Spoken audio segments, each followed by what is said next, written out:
So, very good morning, and we're starting right on time. Good morning, everybody. This is Siddhi Bangard, and I know you have been waiting for the class. So, we'll be doing 50 questions again today. So, it's part 6 of the marathon series. So, that means we have already done more than 250 questions up till now, right? So, let's start without much delay. So the earlier we start, the earlier you get free and the earlier you can get back to reading stuff. All right. So with that, a very good morning. Please let me know who all are there in the class. I am Siddhi Bangar and I did my graduation from BIT Mesra. Then I have 3 years of teaching experience. I appeared for 4 mains and an interview and finally did my PGD HRM or MBA in HR from XLRI Jamshedpur. Let me know if I'm audible or not, and let me know who are all are there in the class. Uh, Hello, Venkat. I will just call you Venkat, or should I call you Sai Mohan? I don't know. But hello, good to see you. Code of my code is SBUS or SP Siddhi, which you can use on the Unacademy platform to get either the plus or the iconic subscription, whichever you choose. And you can follow me on the Unacademy app. With this is my profile link, and if you message me, I'll surely get back to you. With that, let's start. So, on the Unacademy Plus platform, you get daily live classes. You can chat with your educators, engage in discussions, ask doubts, and answer in the leaderboard. So, the polls are there. We'll do a couple of live quizzes today also, possibly on what do you say, either environment or ecology or history, whatever you choose. And live test and quizzes. So, this is in itself a quiz, but we'll do another live quiz today. So that will be a 5 to 10 minute quiz for which I'll send you the code. It's quite enjoyable and then we'll discuss that quiz here. Apart from that, all our courses are aligned or structured with the exam syllabus. So you need not worry whether what we are covering is within the syllabus or not. However, UPSC gives you an advantage that everything under the sun is your syllabus. And unlimited access here means that if you take one subscription of Unacademy, you get access to all the live courses that are running on the Plus platform, as well as the recorded courses which were recorded either by former civil servants or people who got selected. You can see all of their courses. So there are some brilliant courses which are there in the recorded format and you can go and access them at your convenience. Good afternoon, Priya. Good afternoon, Ashutosh, and good afternoon, Rajesh. With that, under the Unacademy Iconic program, it is both, I think it's specially useful for people who are either giving their last attempt or their first attempt mostly. Why? Because in your first attempt, it's the charm because, if you get the right guidance, it might be your last attempt and you end up saving years of toil and hard work on this exam. And for the people for whom it is the last attempt, it's your last attempt at civils. So why not get the proper guidance which is available under the Iconic program, which offers you benefits apart from the plus. So plus benefits are already there in the Iconic program, as you can see. But addition to that, you have a personal coach who will provide you personalized feedback to keep your preparation on track so that you don't make the same mistakes again, which have been holding you back from getting selected in civil services. And daily mains Q&A practice is also there. In addition to all of the benefits, this is there. And also we have a study planner. That person will help you make your study plans. You can connect with that person on WhatsApp, Telegram, or face to face if you're in the same city, on calls, whatever way suits you. So that person will be completely dedicated to you for the entire 1 year or 2 year, whatever Iconic subscription you choose to take. For 1 year, Iconic is 64,000, 2 year is 99,000. You can use my code SBUS to get an instant 10% off on the Iconic subscription. For Plus, it is 44,000 for 12 months and 64,000 for 24 months or 2 years. And you can again use my code SBUS to get an instant 10% off on any of the UPSC CSE subscriptions. With that, choose wisely, choose Unacademy and choose Iconic and use my code SBUS for any UPSC CSE subscriptions to get a 10% off there. This is my special class which goes live at 9 p.m.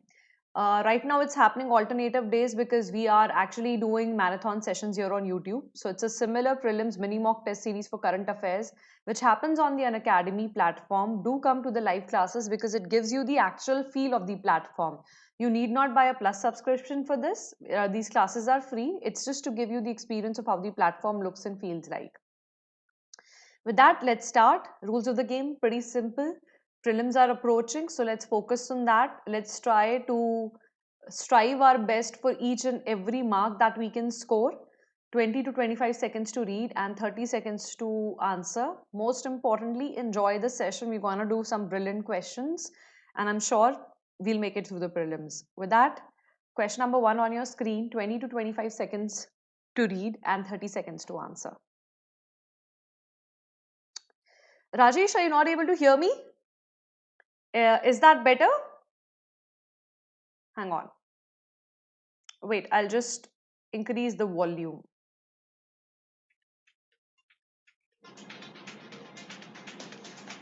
Sorry. Good afternoon, Neelam. Is it better, Rajesh, now?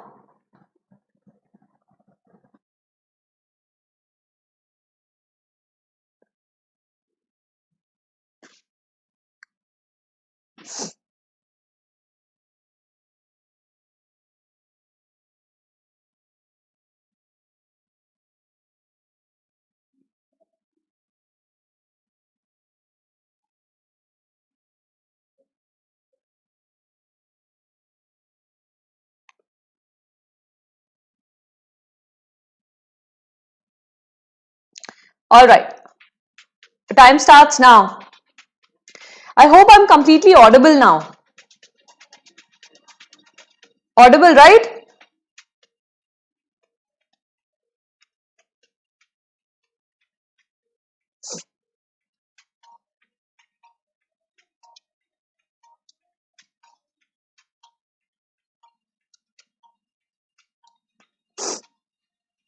Ashutosh has already answered. Ashutosh, why Sunda pangolin of everything? All right, Rajesh. So, who else wants to answer this one? Well, this is a pretty interesting species actually. Well, it's option number D, the silverbacked chevrotain. It's actually, it looks like a mouse, has characteristics also like a deer. So it's actually called a mouse deer. However, it's neither a mouse nor a deer. It's actually an ungulate. So ungulates are animals which have roofs in their feet. For example, your cows, horses, they all have roofs under their feet. So it belongs to the ungulate family. Interesting thing about it is that it was data deficient under the IUCN status. That means there was not enough data. The last time that it was actually demarcated or characterized was in 1910. So it has been seen or the properly photographed, or the data that we had, that was in 1910, and obviously last spotted by the scientist in 1990. So it is almost after 30 years that again conservationists were able to capture a picture of this rabbit sized animal. It lives in the tropical forest part of the Asian nation, which is Vietnam. So it belongs to Vietnam. All right, and it's a very famous entity for poachers to hunt, and that's why it's very difficult to find them. They're very shy creatures. So it's just like, it looks like the hispid hare only. If you remember, we discussed the hispid hare in the last session, which are Assam rabbits. So they are also very difficult to capture. They're very shy. So this animal is your silverback chevrotain. All right, Rajesh, Rupali and Priya answered it correctly. Okay. So let's proceed to question number 2. This is a pretty easy question. So I give you 10 seconds to read and then 30 seconds to answer. All right. It's okay, Ashutosh. You have to do that in the exam a lot.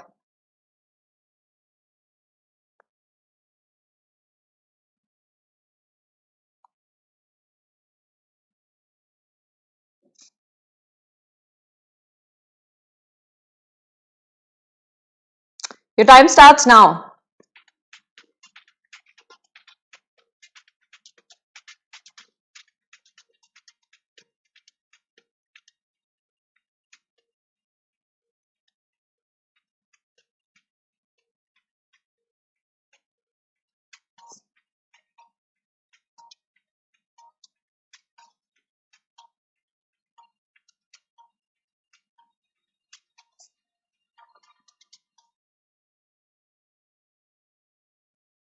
All right. So most of you, in fact, every one of you got it correct. Yes, it's Kerala.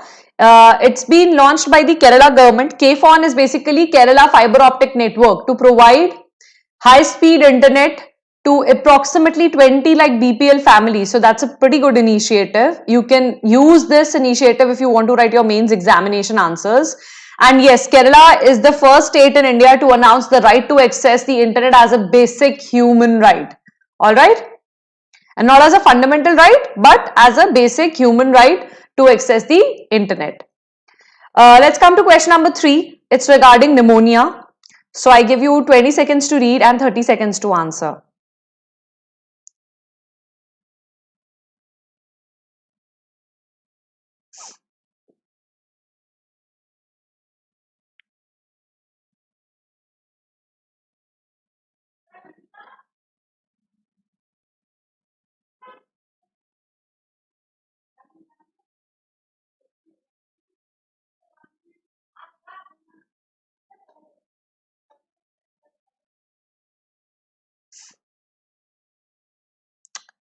All right, there we start the time.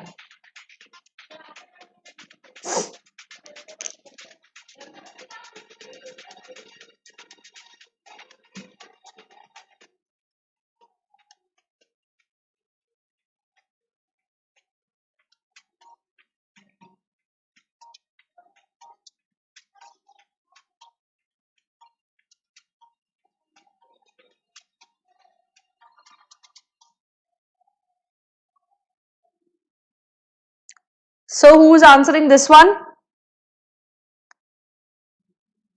Rajesh, is your answer A?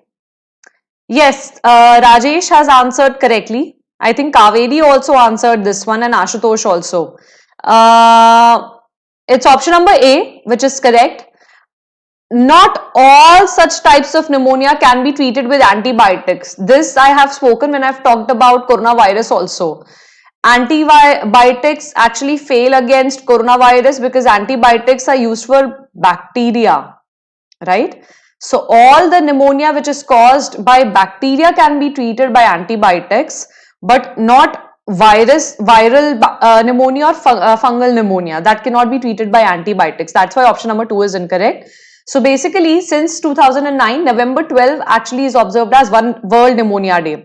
And if you know, there is a SARS campaign run by the government of India, which is to actually prevent pneumonia in children, because pneumonia around the world is the largest killer of infant children, largest killer of children worldwide. Approximately under 5 years of age, 1.4 million children worldwide are affected by pneumonia and are killed by pneumonia, right? So your bacterial pneumonia can be treated by antibiotics, but very few people are actually able to receive those antibiotics. And your infectious agents for pneumonia can be bacteria, viruses, or fungi. All right, not C, Neelam, but option number A. Okay, let's come to this question. So I give you 20 seconds to read and 30 seconds to answer. Now, interestingly, we did a similar question day before yesterday. The Beaver aircraft, if you remember, that flew in Canada. So 20 seconds to read and 30 seconds to answer.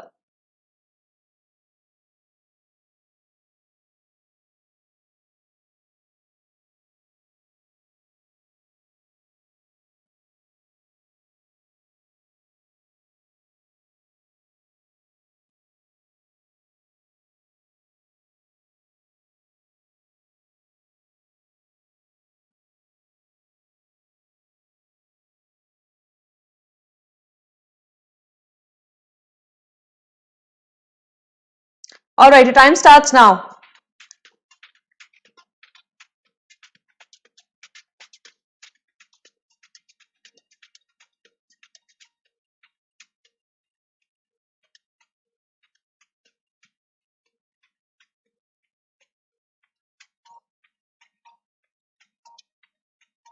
Okay, so most of you have already answered me.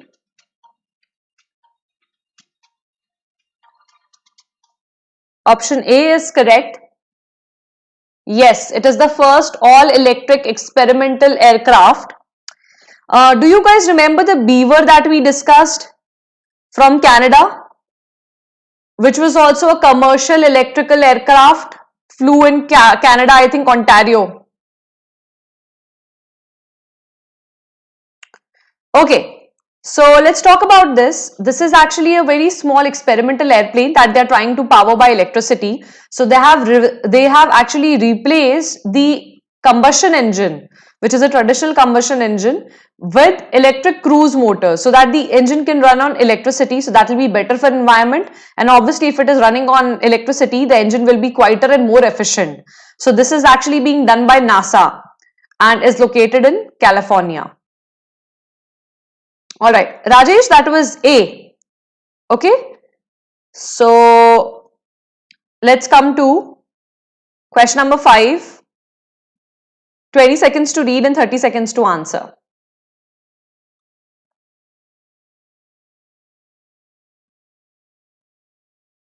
Yeah, that's why, Rajesh, we have it here.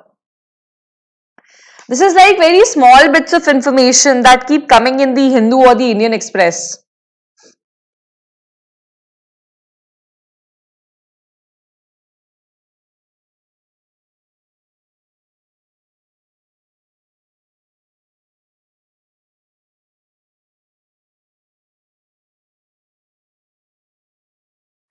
All right, your time starts now.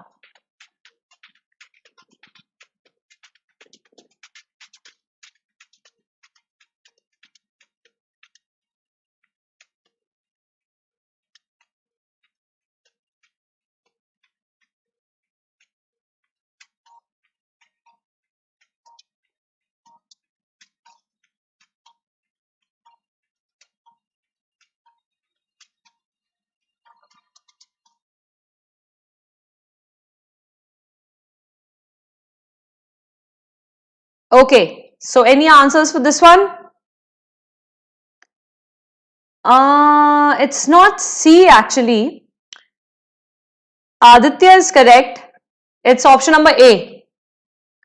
It is not an initiative by Ministry of Agriculture and Farmers Welfare. It's a consortium of people which have gotten together for this project. However, option number 1 is correct. Guys, am I audible? Am I perfectly audible?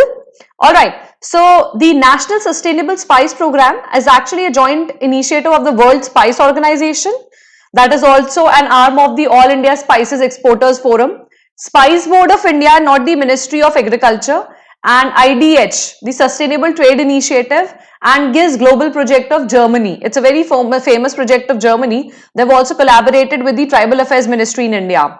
Now, they are targeting to convert a quarter of all the spices grown in the country sustainable. What do we mean by sustainable? That the production should be sustainable. As of now, the spice production in India is highly dependent on chemical fertilizers and exploitation of natural resources. So they want to make it environmentally sustainable by 2025 so that the outbreak of new diseases can be prevented and our contribution to climate change can be mitigated. All right, let's come to question number 6 now.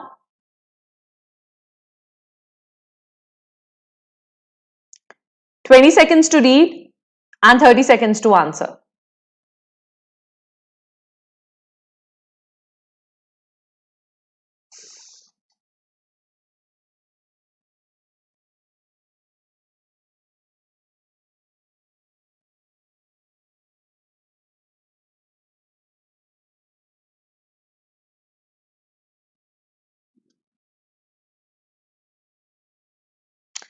Please make it rice. The E is missing.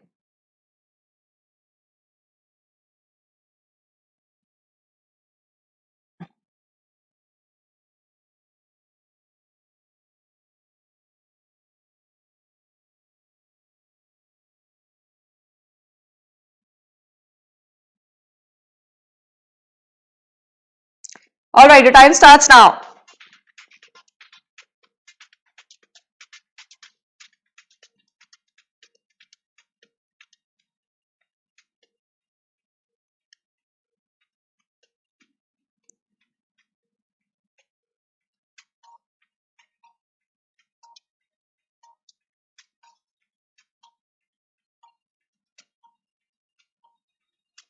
Ashutosh has answered me. Ashutosh, do you want to read your answer again? Rajesh is correct. Only Rajesh is correct as of now. It's only A. Don't you guys remember the Rice Institute? It's located in Philippines. This is the same institute which helped us in Green Revolution. So option number B is incorrect. Option number A is correct. So let's go and check this out. Basically, your Asia Pacific Rural and Agriculture Credit Association, it does represent 81 member institutions from 21 countries.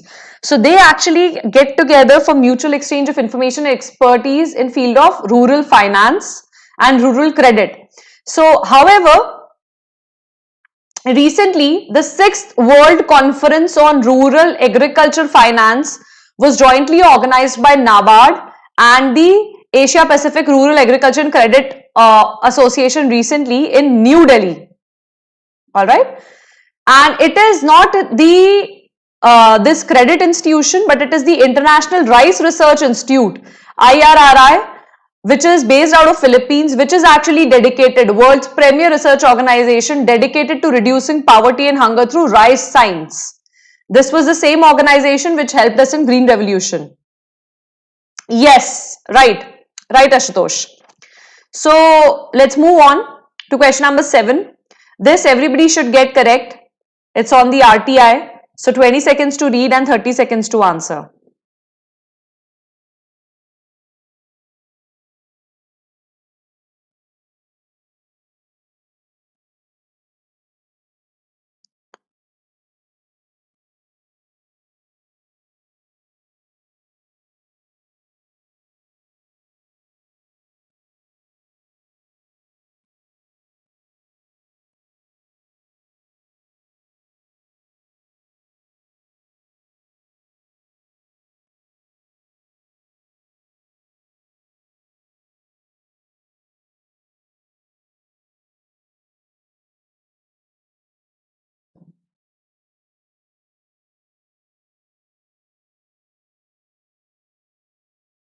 Your time starts now.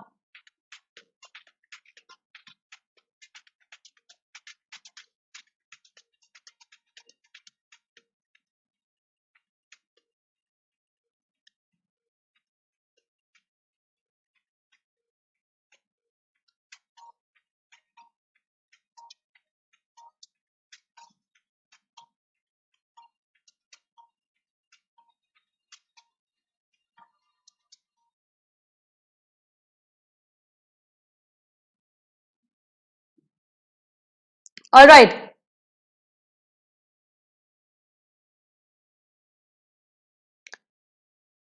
Okay.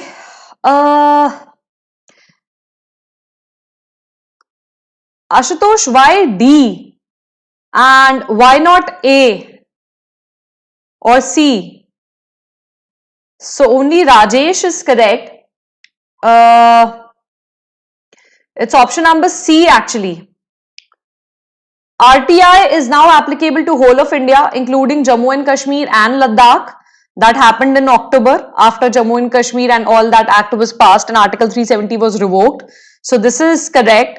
And this is also correct. The office of CGI is under the RTI's ambit, which was recently declared by the Supreme Court. But CBI is still exempt because it's an intelligence agency. So it gets that exemption under the RTI. Guys, you can't do this question wrong. So Rajesh, very well done. Ashutosh, Aditya, Neelam. Why option number A or D? Why not option number C? Right? Let's move on to question number 8.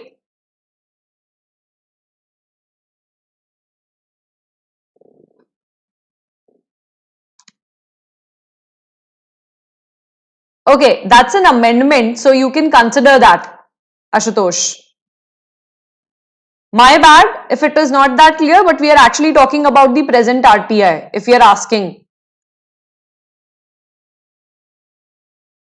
Yeah, you're right. But my bad, here the question is actually asking about the after the amendment 2019. All right? Otherwise, there's no point asking this question here. Okay, let's move on to question number 8.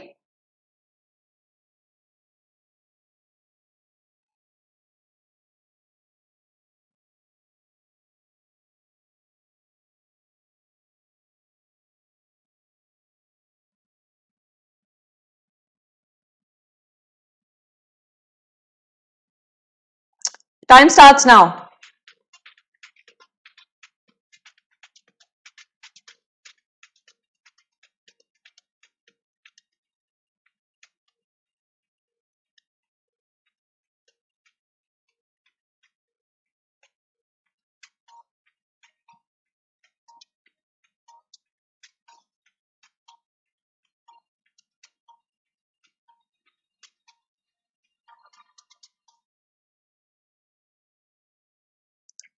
Okay.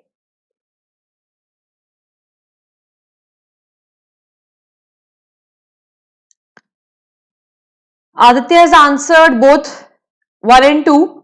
Well, actually, Aditya, it's not both 1 and 2. It's only B. A is incorrect. It is not charged on the principal or on previously earned interest retrospectively. That never happens anywhere in the world. When you have already paid, when you've already given somebody money, you can't charge it back. That never happens. Who will come and return their money back? So that doesn't happen. What actually happens in negative interest rate is, what is ideal case is, you go and you deposit your money in the bank and the bank pays you interest on that, right? That is what usually happens. However, if the government has failed to boost economic production and wants people to spend more to boost economic production, then the government actually, to discourage people from going and investing or saving money in the bank, sets up negative interest rates or reduces interest rates to such an extent that saving money in the bank is no longer fruitful. So in fact, if you have to save money in the bank, you will have to pay the bank to save your money. That is what negative interest rate means. That's why option number 2 is correct. It is a condition where the saver is paying for parting with cash and the borrowing is being perversely incentivized to borrow more. Is that okay? It's not C. It's option number 2, B. All right. Option number B is the correct answer. Let's move on to question number 9.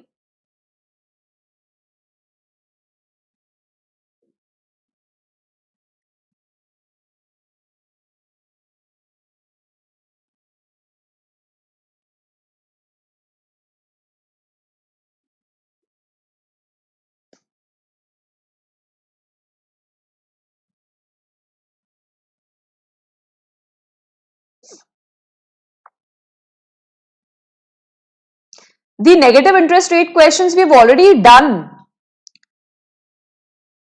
We've already done that. Another 5 seconds and your timer starts.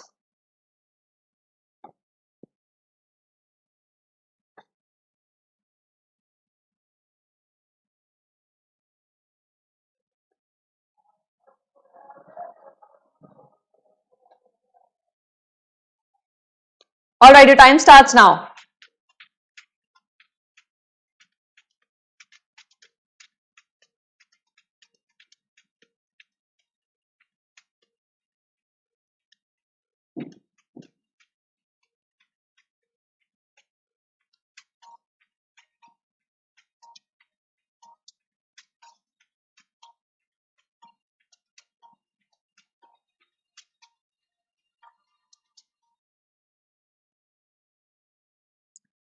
So any answers so far?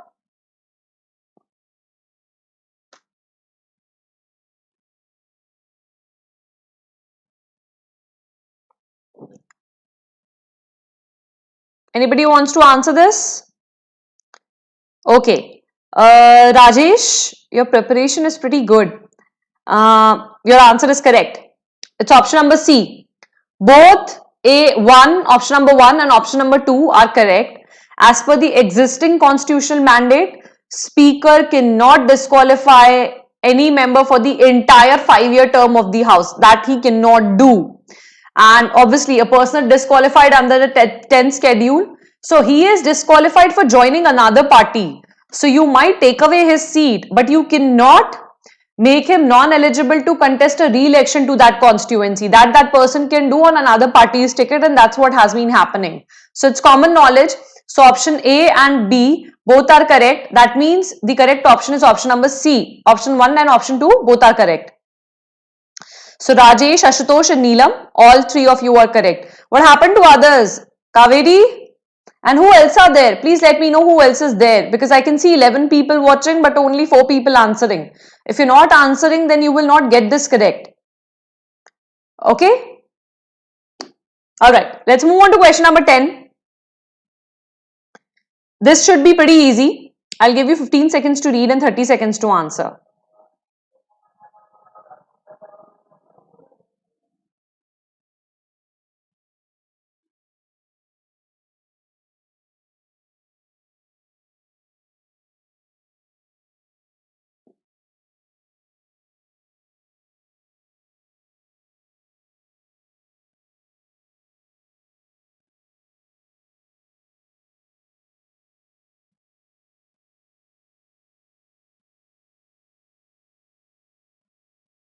Your time starts now.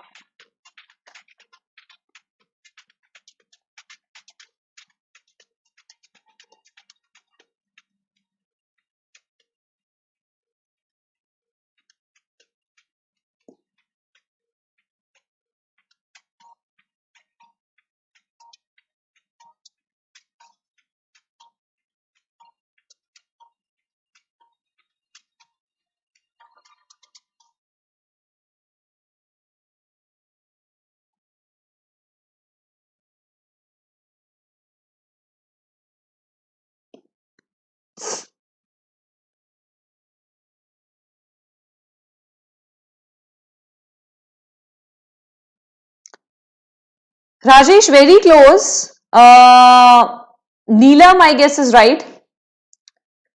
Yes, it's the Sagar Island. Neelam belongs to that place, so she knows. It's in West Bengal at the mouth of the Ganga river where it falls. So it's the Sagar Island where Bulbul cyclone made a landfall very recently. And Banglar Abbas is a scheme that Mamata Banerjee started to provide houses to people on this island. Alright, so option number C is the correct answer.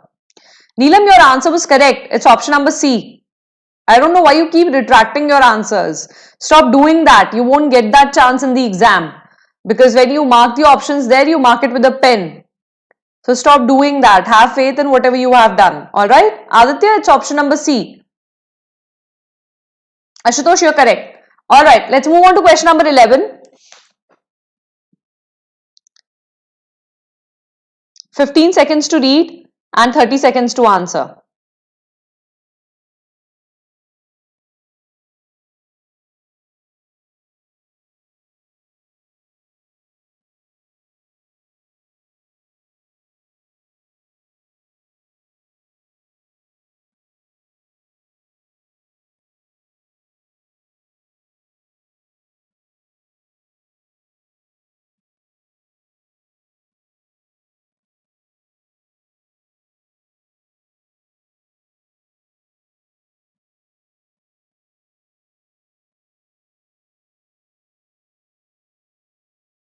Your time starts now.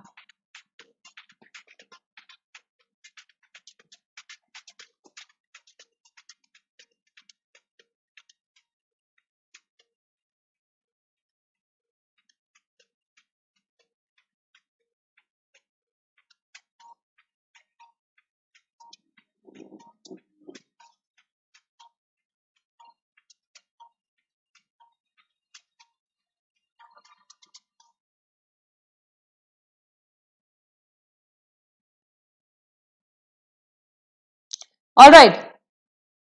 Well, Ashutosh and Neelam, it's option number C. Because gravity is present everywhere, even in space. This is actually correct, right? Otherwise, how do you think Earth will keep revolving around the sun. There is gravitational force, right? Is that not true? However, yes, option number 2 is also correct. There is no air in space, and that's why it's a perfect vacuum. That's why you see things floating around you. So gravity is there. Good afternoon, Himanshu. Had lunch?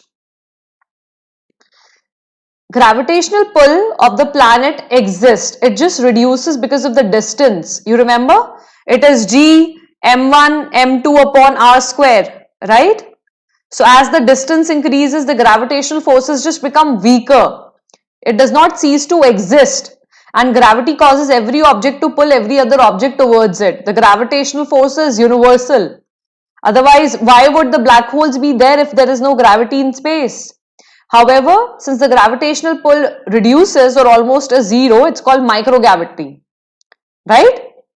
So the Earth's gravity is still pulling down the astronauts when they are in the spacecraft, and that the spacecraft counters by moving horizontally so that the centrifugal forces get balanced. Is that okay? Yes? So now Himanshu has answered correctly.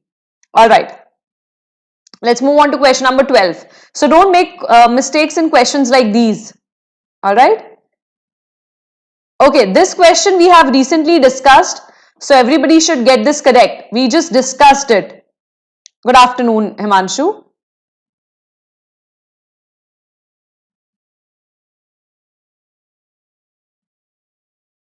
Alright, Himanshu. Then what happened, Rajesh? You thought it was C, but what happened? Alright, your time starts now. This question we have just discussed, so everybody should get this correct. We just discussed this question in a previous question.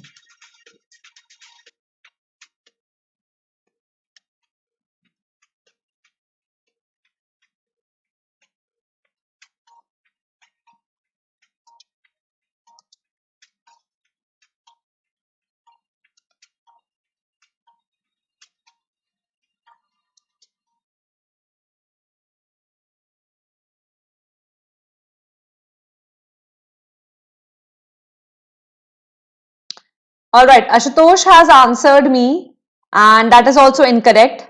So that's actually sad because we just discussed it. It's not Asia Pacific Economic Cooperation, National Bank for Agriculture and Rural Development. It is for credit development. I just told you that it's a finance wala bank. Remember? And it was not held in Nairobi, Kenya. It was held in New Delhi. I just told you about it. So neither one nor two. Himanshu is correct. It's option number D. So it was held by National Bank for Agriculture and Rural Development, NABARD, and Asia Pacific Rural Agricultural Credit Association. Not this Asia Pacific for Economic Cooperation. Alright. National Bank for Agriculture and Development, yes, but not Asia Pacific Economic Cooperation. So that's why option number 2 is wrong. And option number 1 is wrong because it happened in New Delhi, November 19. So option number D is the correct answer. Alright. Let's move on to question number 13. This is pretty easy. So 10 seconds to read and 30 seconds to answer.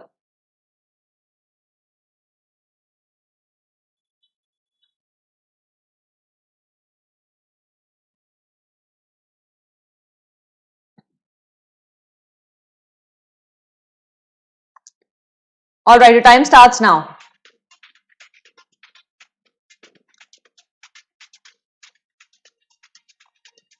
Yes, Ashutosh.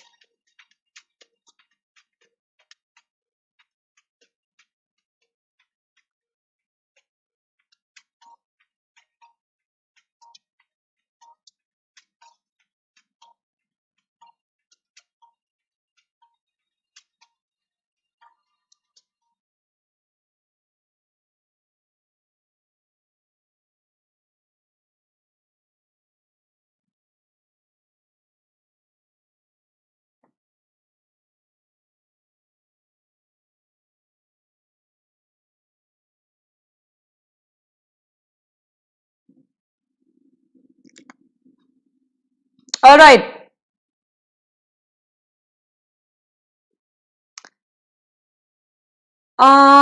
Okay. Himanshu, Neelam and Rajesh are correct. It is a self-explanatory question. Deputy ministers are not members of the cabinet. It's the ministers who are actually holding either independent charge, some of the cases, or the cabinet ministers themselves are the members of cabinet. There's no point having any other minister as a member of cabinet.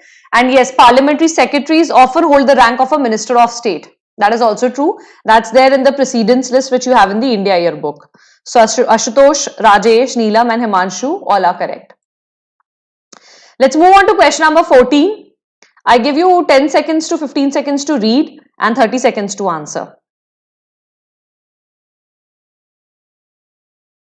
Neelam, you are also right.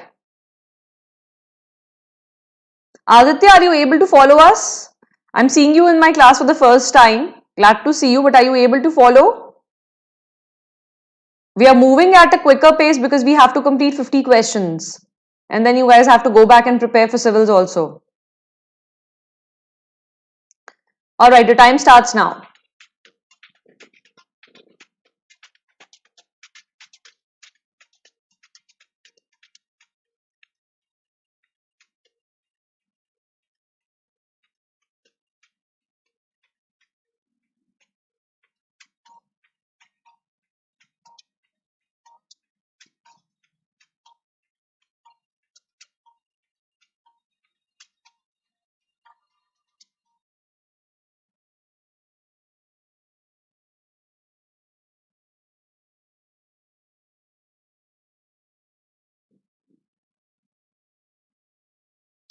Alright, who's answering this one?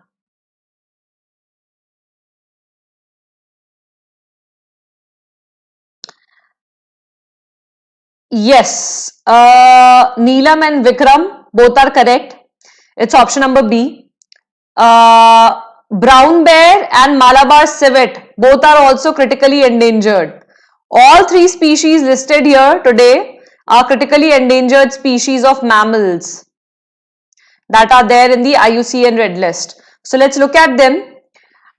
Himalayan bear or red bear. It is found in Nepal, Tibet, northern India, obviously in northern Pakistan. So as of now, the reason of its extinction or its why it is an under threatened category is because of loss of habitat and persecution by humans. It's poached. Himanshu, it's not D. It's actually B. 1 and 3 are incorrect. Yes, Lavanya, you're also correct. Okay. Malabar civet, it's actually endemic to India only, first reported from Travancore, Kerala. That's why it's called Malabar civet. It's nocturnal in nature, so it's actually difficult to capture these Malabar civet snaps. And they're found in the evergreen rainforest. That's why found in Western Ghats predominantly. And the problem or the threat to them is deforestation and commercial plantations in the Western Ghats region. So this is the Malabar civet for you. Last is the Kashmiri stag. So the only deer species or a deer-like looking species which is in the critically endangered category. Otherwise, all the three other deers, elk deer, hog deer, and another one more deer, they are all three in the endangered category, which we did day before yesterday. So it's a subspecies of the red deer, which is native to India, found in J&K, very famous there. And the Dachigam Wildlife Sanctuary is very famous for the Kashmiri stag or hunguls. They live in dense riverine forest, high valleys, that's why in Jammu and Kashmir. Mountains of the Kashmir Valley and northern Chamba of Himachal Pradesh are their famous habitats. So habitat destruction and overgrazing and poaching are what is causing what have caused threatening status to them. Alright, let's come to question number 15. A very easy question for today. Arranging north to south. So your time starts now.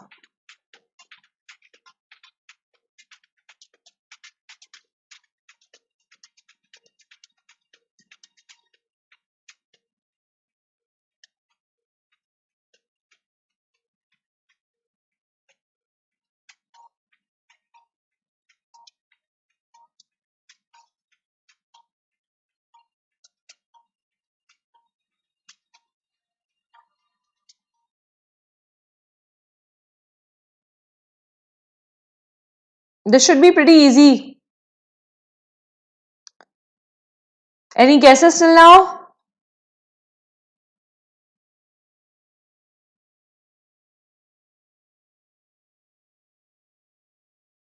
Neelam is correct. It's 1, 2, 3, 4, 5, 6 only. It's a pretty easy one actually. I don't make these questions difficult.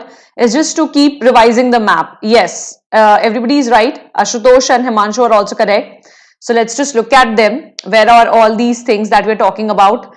Laptev Sea here, where your river Lena falls into the sea, right? And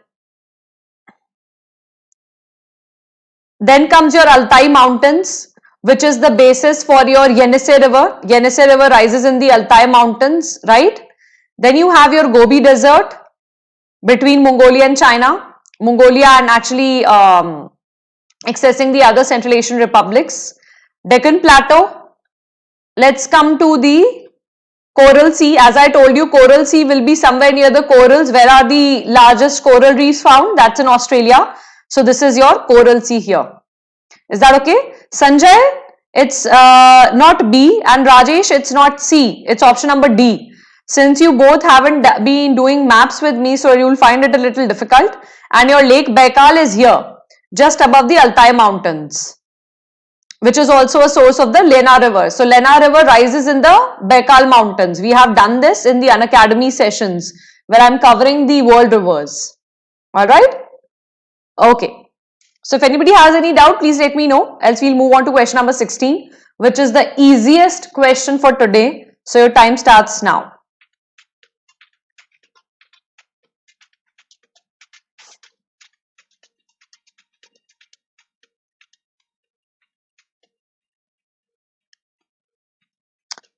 All right, Ashutosh, let's finish this question and then I'll do it.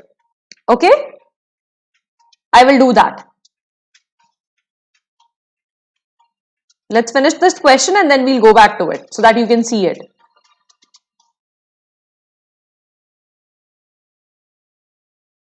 Okay. This one's pretty easy. Everybody should get this correct.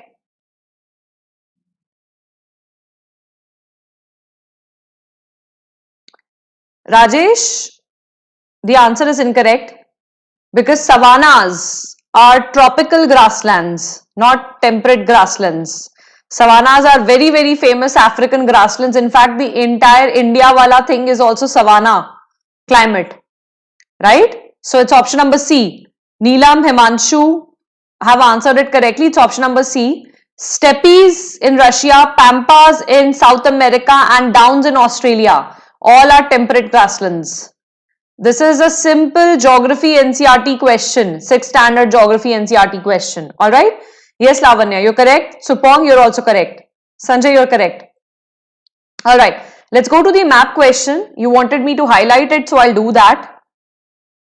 And then I will zoom it out and show it to you.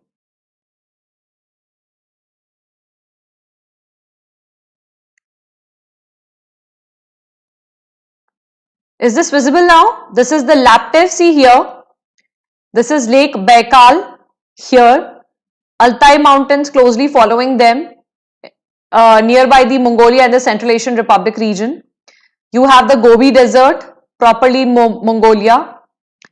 The Deccan Plateau here. And finally the Coral Sea on the eastern coast of Australia. All right.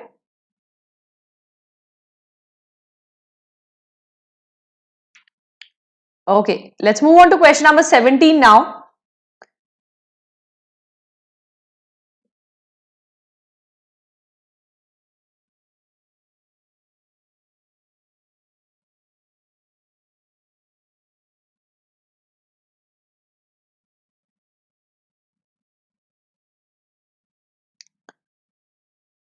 Another 5 seconds for you to read and then I'll switch on the timer. You can answer.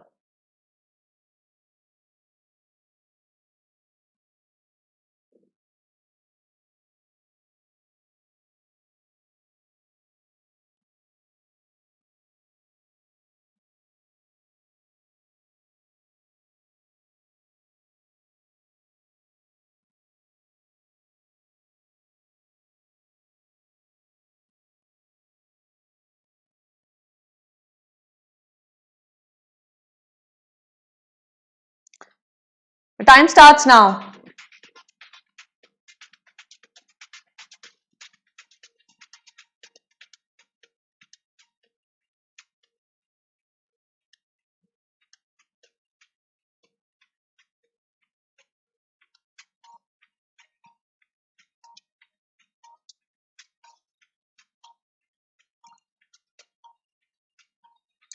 Rajesh now read the question properly and saw something which other people might also be seeing now. Alright, interestingly, option number D is correct. Sorry, option number C is correct. Not D, but option number C is correct because both these options, WPI is not used as a central measure of inflation. We have CPI for that. And your WPI does not measure the price change in services. WPI only measures the price change in goods in the stages before the retail level. So both option number 1 and option 2 are not correct or incorrect. No, it's not D, Neelam. It's option number C. Sanjay has answered it correctly. Vikram has answered it correctly. Yes. So coming here, WPI tracks changes in the prices of goods at the stages before the retail level. However, not the services. Your CPI, on the other hand, tracks both the prices of goods and services that are purchased by the consumers. Some countries do use WPI changes as a central measure of inflation, but in India, we have a new CPI to measure inflation, which we have already discussed in a couple of classes ago. WPI, as we all know, is published by the economic advisor in the Ministry of Commerce and Industry. Remember this distinction. Whereas CPI is released by the CSO by the MOSPI. And India uses the base year 2011-12 for calculating the WPI. Right? Yes, Neelam. Incorrect. Alright, let's move on to question number 18. Another easy question.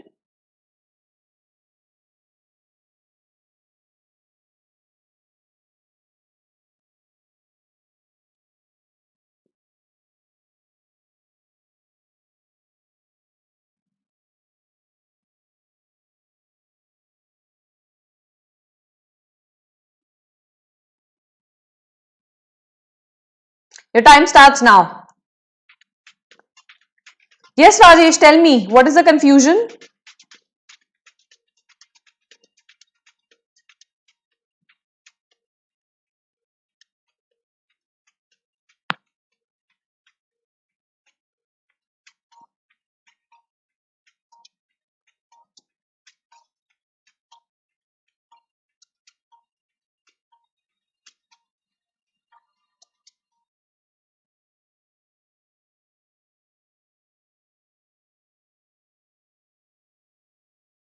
Ashutosh is right.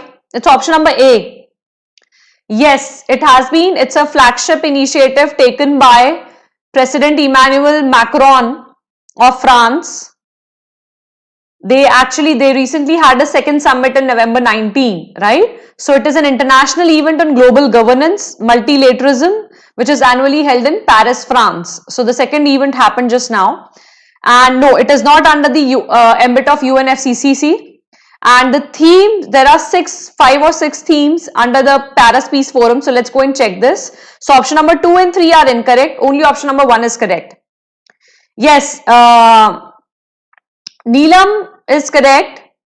Lavanya is correct. And Sanjay and Vikram and Himanshu are also correct. Rajesh, I'll take your doubt a little later. Is that okay? Could we first discuss the questions? Because I've discussed CPI and WPI multiple times in these sessions. Alright, so what are the 6 major themes of Paris Peace Forum? Is peace and security, obviously, development, environment is one of the themes, new technologies, inclusive economies, culture and education. And it is not under the ambit of UNFCCC. Basically, it is a flagship initiative taken by the French government only. Alright?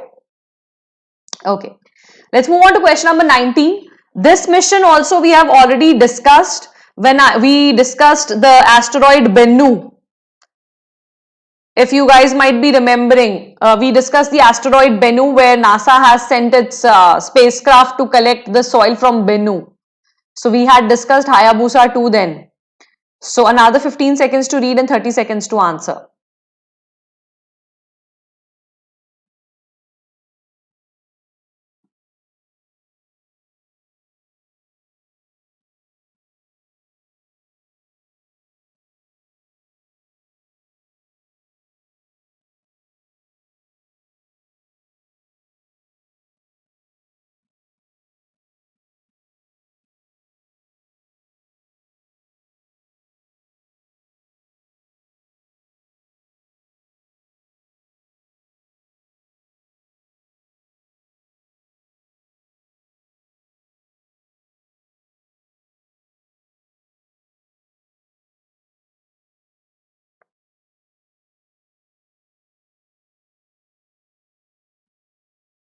Okay, I have a couple of answers here, or do I?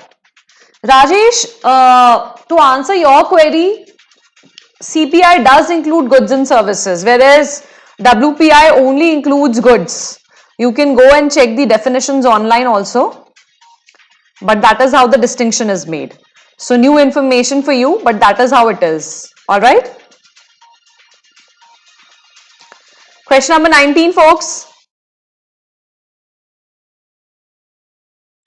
All right, Ashutosh has answered it correctly. Yes, it's option number D. 1, 2 and 3 all are correct. So Hayabusa 1 also went to another asteroid, right? Hayabusa 2 actually went to the asteroid Ryugu, and yes, it has been Hayabusa, as the name suggests, is one of the fastest bikes in the world. I know it by that name. So it's from Japan, and yes, it's the second Japanese spacecraft to land on an asteroid. The first one was Hayabusa, and this is Hayabusa 2, the second part of the same one. So yes, it's option number D, right? So they actually went there. They are trying to dig into the asteroid and actually extract some of the soil from beneath the surface. When Hayabusa 1 went to the asteroid called Hayabusa went to the asteroid Itokawa, and Hayabusa 2 went to the asteroid Ryugu. So Ryugu is one of the closest Earth asteroids. So when Hayabusa went, the first mission went, it actually just scraped off the land from the surface only. However, Hayabusa 2 will dig a little deeper and get also the deeper sand particles, so that we can also study what is inside the asteroid Ryugu. So we'll have a little bit more information now on how our Earth has been formed.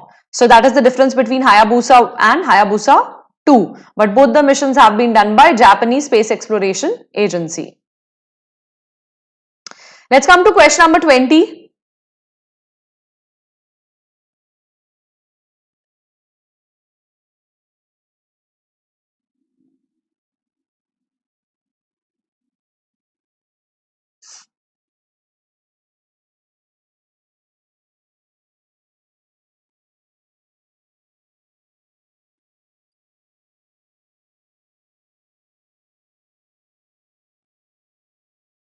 Another 5 seconds and then your time starts.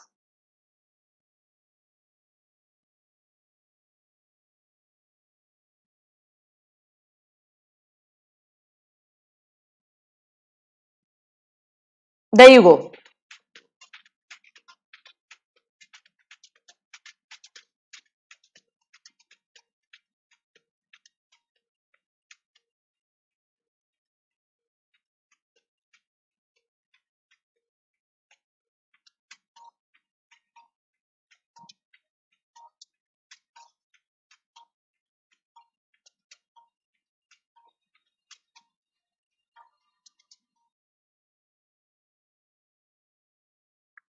All right, Ashutosh has answered this correctly. He's the first one to answer it correctly. Neither 1 nor 2 are correct. The unit does have power to probe offences covered under the POCSO Act. Otherwise, there's no point actually having it, because it's the flagship act that we have in India against sexual offences which are done to children. And this online child sexual abuse and exploitation platform has been set up by the CBI in Delhi. So it is not under the Ministry of Women and Child Development. It has been set up by the CBI. So let's take a look at it. Vikram is right and Ashutosh is right. Rest everyone, it's not option number B. It is option number D. So the CBI has set up this online platform. It will probe the offence under the various provisions of IPC, POSCO Act, all right, and Info IT Act, and it is actually functioning under Special Crime Zone Delhi, right? All right, let's come to question number 21.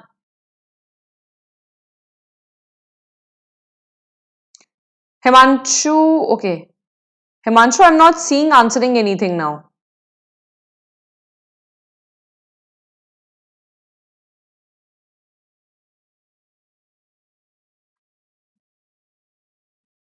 This one is actually pretty easy.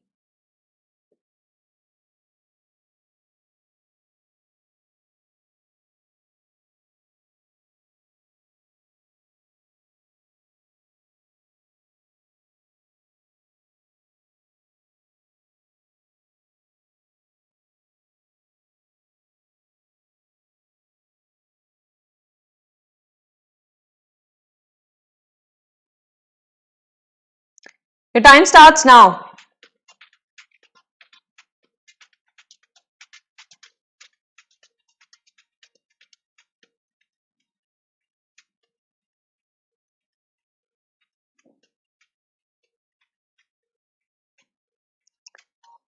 Himanshu what क्या नहीं आया 20th आया नहीं अब समझ आ गया all right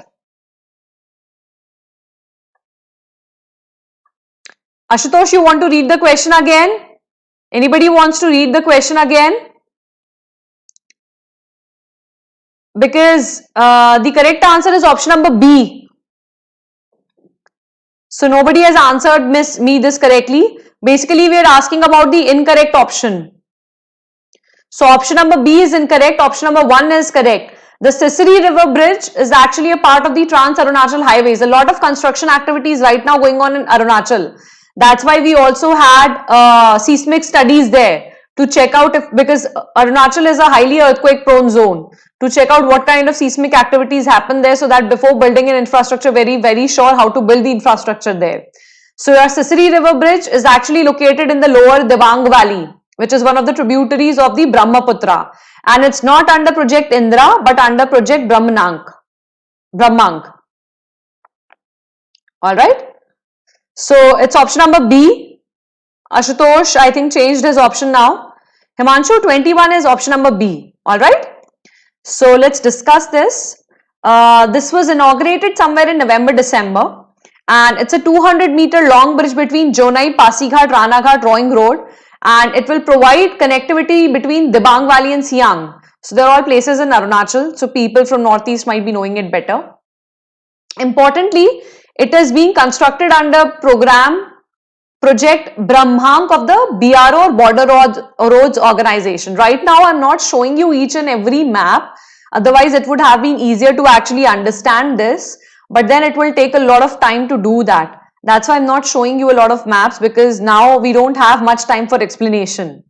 We really have to move quickly and cover as many questions as we can. Is that okay?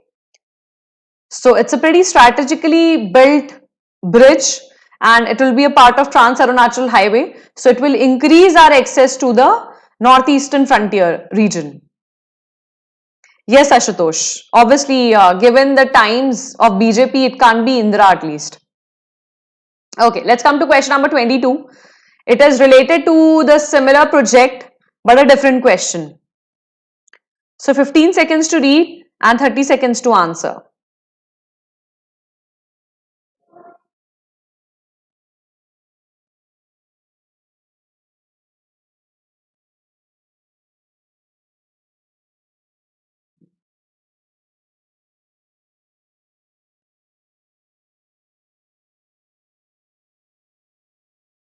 The time starts now.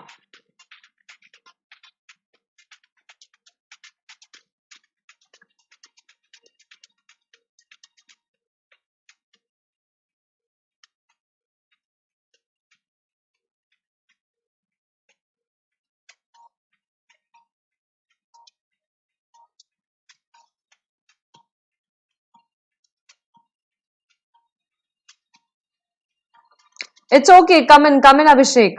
Sorry, come in, Bawa. Come in. Start participating. Question number 22. All right. Lavanya, pretty good. Neelam, it's not D. It's actually option number B. Udayak, Arunank and Brahmank are the three names of the projects which the BRO or the Border Roads Organization is taking up in Arunachal. They are actually taking it up to build strategic infrastructure there so that we have more access to the Northeast Frontier Agency, access to the Northeast Frontier region of our country. That is actually to curb the Chinese initiatives in that region. So there is one more. There are actually 4 projects which are going on right now. One is the Vartak. So how do you want to remember it? Okay, we can do something about it. Vuba or Buva is an easier way to remember it. So Brahmank, Udayak, Brahmank, Udayak, Vartak and Arunak. That is the way you can remember it. These are the 4 projects which are going on right now in Arunachal Pradesh, which are being taken up by the BRO. Yes, Bawa, I know you are Bawa and you're not Abhishek. Alright. Himanshu, 22 was option number B. Yes, AK ending. Let's come to question number 23. This is actually a pretty controversial report, so you should know about it. Another one, except for the Services Trade Restrictiveness Index, the corruption surveys, the corruption surveys also, and the state of conflict report. So it's one such report which the government of India has downplayed. So time starts now.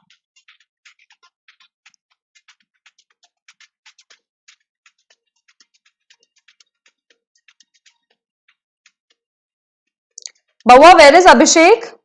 Why hasn't he come to the class today?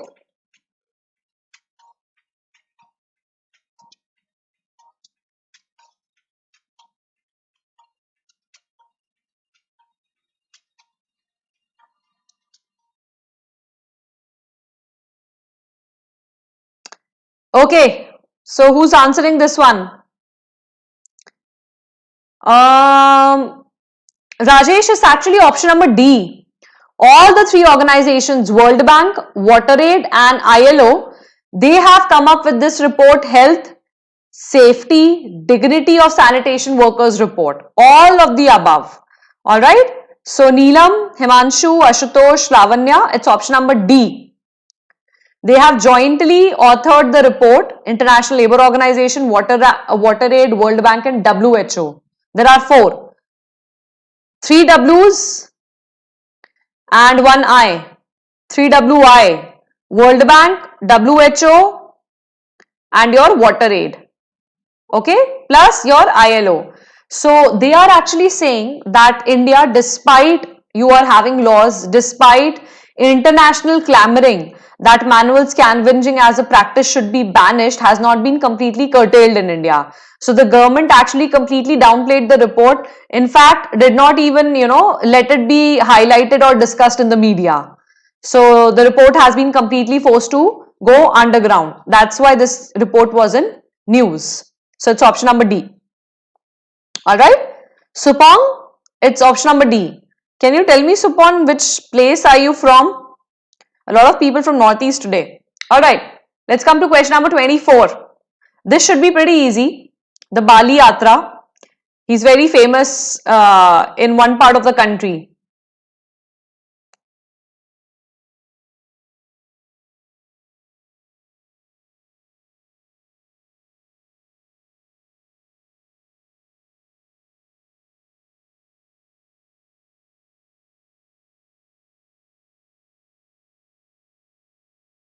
And time starts now. Alright, Supong. Yes, Ashutosh, you're right. 3W plus I.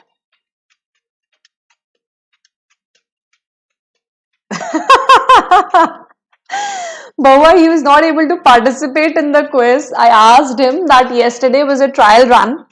We'll do more such quizzes today. I don't know what link he was using because the rest of the people were able to enter the quiz. And he wasn't able to enter it, and I can't help it.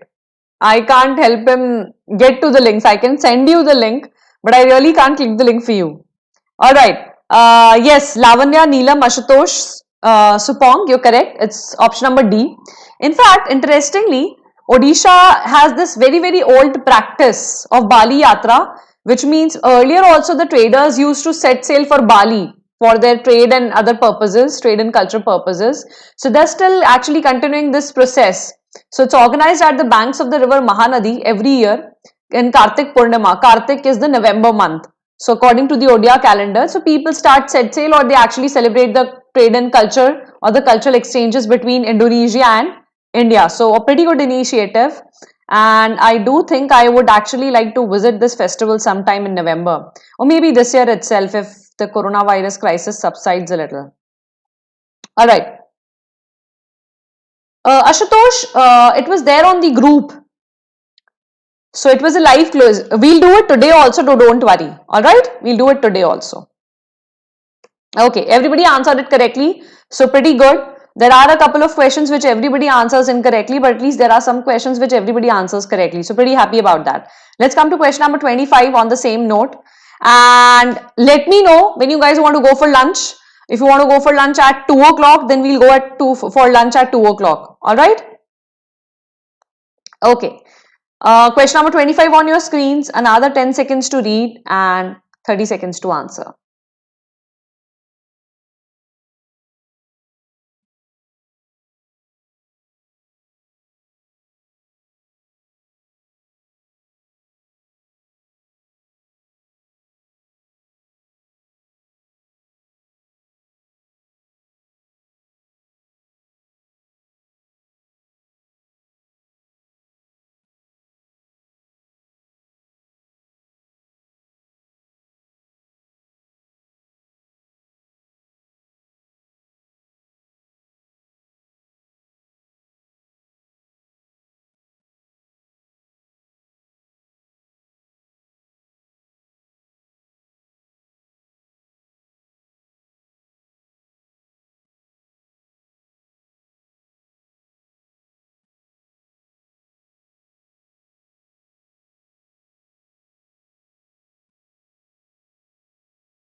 Alright, your time starts now.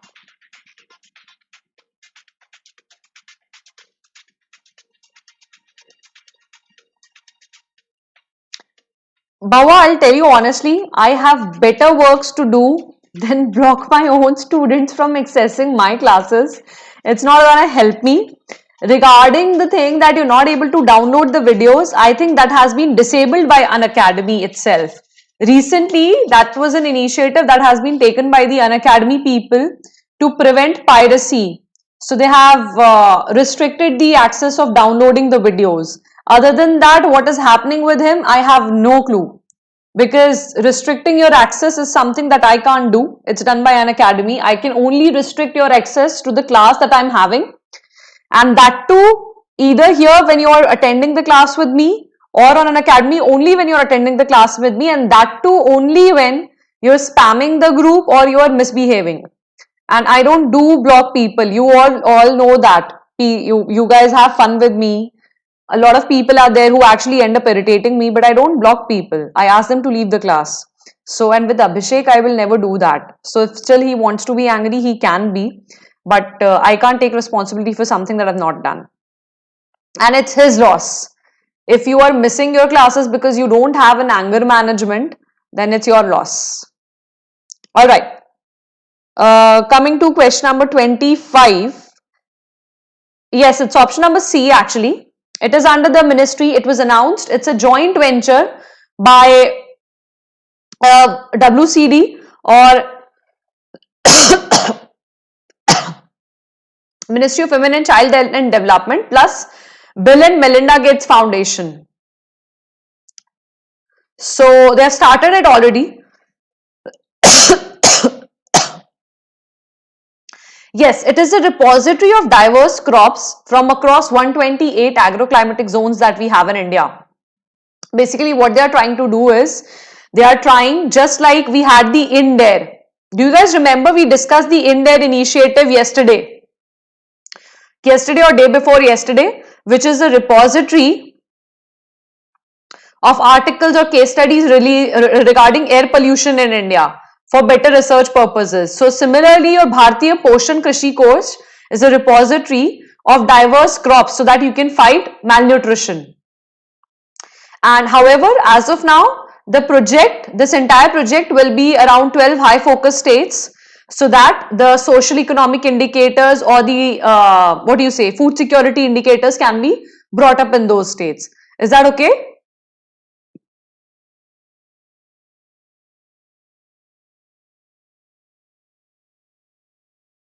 Yeah, because the Ministry of Women and Child Development, Neelam, you don't need to retract your message. Why option number C? Because the Ministry of Women and Child Development is implementing it in India. It's a joint initiative, but if you talk about the implementation or where it is under Ministry of Women and Child Development. It cannot be under the Bill and Melinda Gates Foundation, now. That's why. Yes, Neeri Ashutosh, right. So everyone's correct. Let's move on. Bawa, it's option number C. Let's come to question number 26. You have 15 seconds to read and 30 seconds to answer.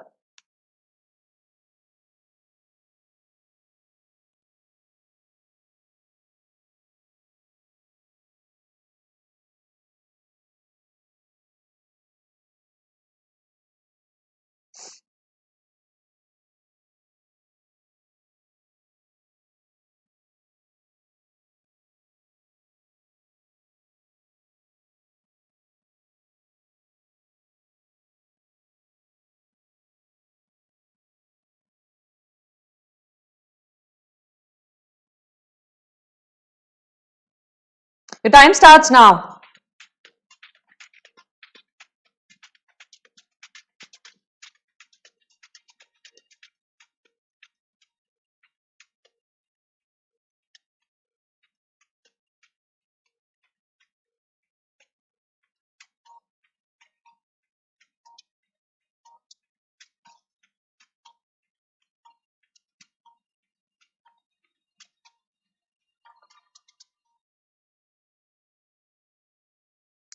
All right. So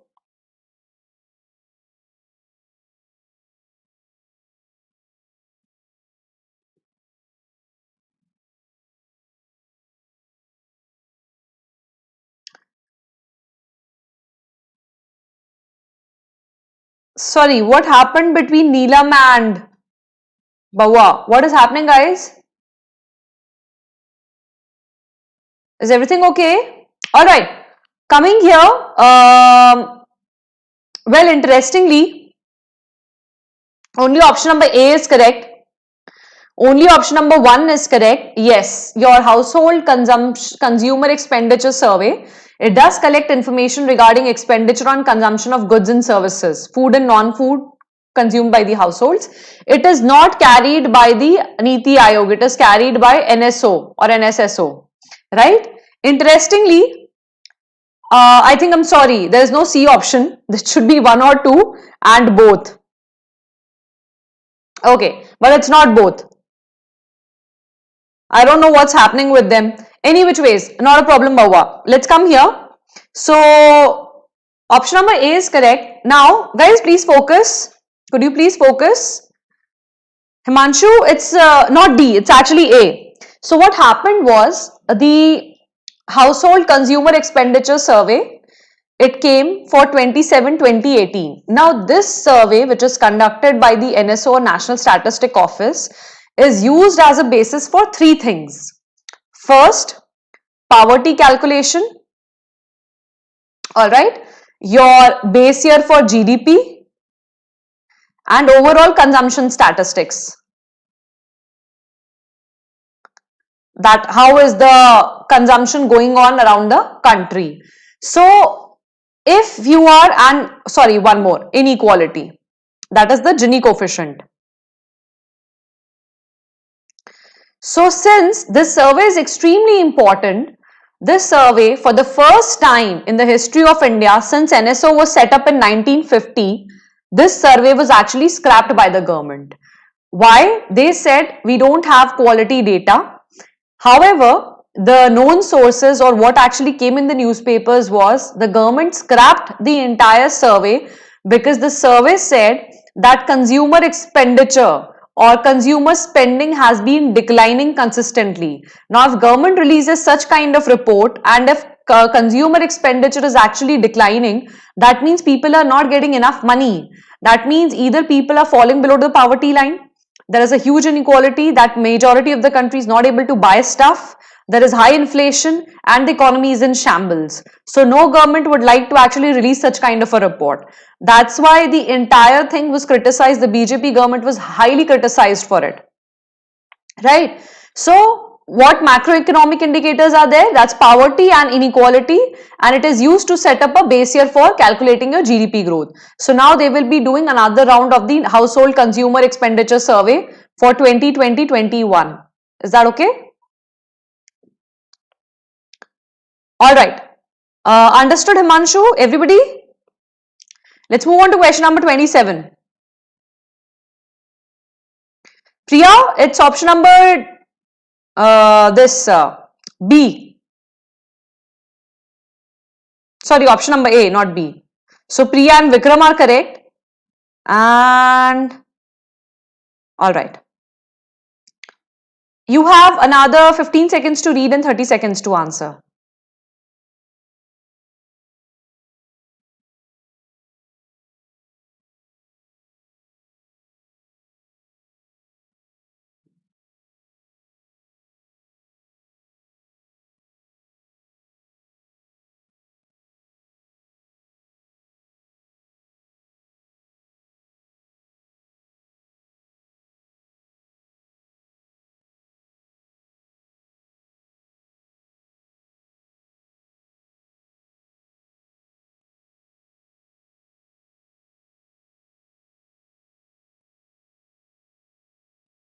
That's actually a funny happenstance, Ashutosh. Your time starts now. Americans can do whatever they feel like.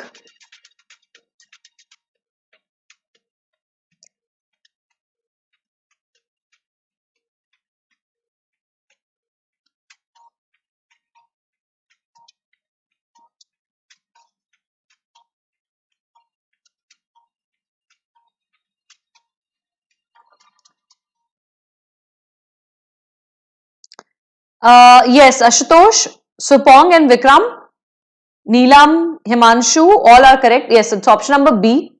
It is to train Indian graduates not just in artificial intelligence but approximately 50 skills, right? So we'll actually go and look at it. Do you guys remember I showed you a portal which is meant for training of ITIs? Do you remember that? I showed you the photograph of a portal, again taken by the Ministry of Skills and Development, for training ITIs, CTS and craftspeople. Do you remember we did that portal, I think in the last to last session? Okay, so India Skills is actually a program for skilled and talented youngsters to show their skills in over 50 skills at regional and national level competitions. So anybody who's born on or after January 1999 can actually get an exemption and participate in this competition. It's a biennial competition and they are trying to scout talent from the entire country. So lastly, it was organized in 2018. Now it will be organized again. So it actually gave 355 people to come and display their skills. So it's not just for your AI, it is for a group of or bunch of 50 skills.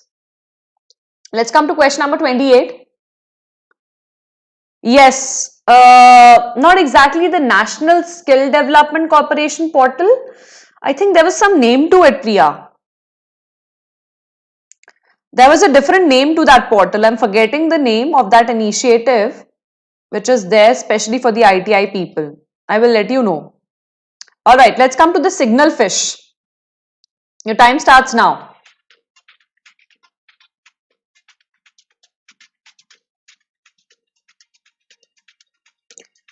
Lavanya has already answered. Lavanya, where are you from? That was a very quick answer. Where are you from?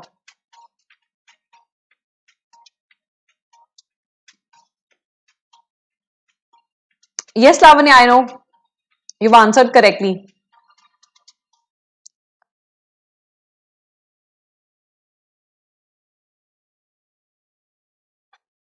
Okay.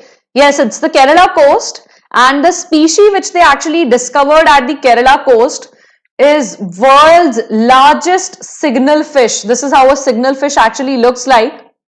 It was collected by the trawlers at a depth of approximately 70 to 80 meters when they were doing a marine biodiversity survey. So they are usually spotted in coral reefs and they actually indicate the presence of patchy corals of the Kerala coast. Alright. Lavanya is from Karnataka. Alright, Lavanya. Yes, most of you are correct. It's the Kerala coast. Rajesh, it's Kerala coast and not the option number D. Alright? Okay, let's move on to question number 29.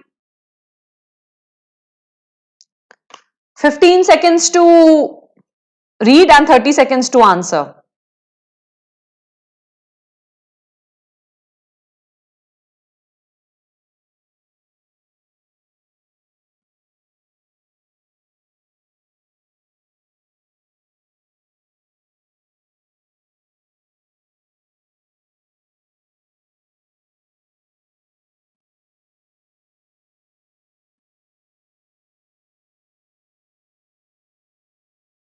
Your time starts now.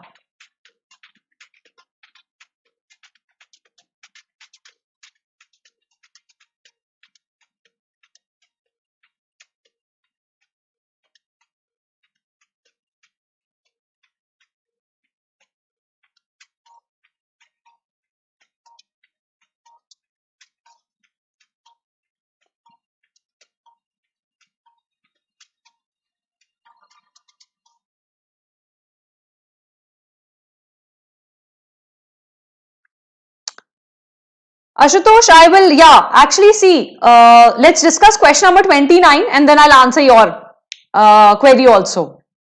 So, it's actually D, option number D is correct. Yes, so Ashutosh, Lavanya and Himanshu have answered it correctly. The goals of Curiosity rover are all four: whether life ever arose on Mars, climate of Mars, geology of Mars, and preparation for human exploration. So why is it in news? Because Curiosity rover is pretty old now. It was when I was preparing for civils, that's when the Curiosity rover came up. So because as per a new study that was conducted, oxygen behaves in a very mysterious way on Mars. So there is a seasonal change in the levels of oxygen near the surface of the Grail crater on the red planet. So if that is actually happening, then we really need to see how much of human exploration is possible on the planet Mars. So the oxygen levels rise as much as by 30%. So if the composition of air is not actually similar to what is happening on Earth, then it might be difficult to live on planet Mars. So that's what the finding is all about. Talking about your question, Ashutosh, yes. So if you go back to the signal fish, it has dorsal fins somewhere here and the other side. All right. So it actually uses these fins to communicate with the other fish. So that's why it's called a signal fish. The way it communicates with the other fish is through its fins. That's why it's called a signal fish, and they are benthic species, which means deep sea species. All right. Okay. 29 is D, Bawa, not C. 29 is D. All right. Okay. Priya is correct. Neelam, it's option number D. Let's move on to question number 30. And then we'll, do you guys want to go for lunch? Or you guys want to continue?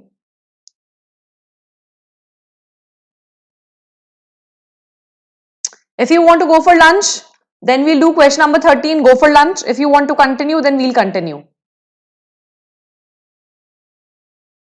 Sorry, Neelam, what bottom? Okay. Question number 30. Your time will start in another 5 seconds.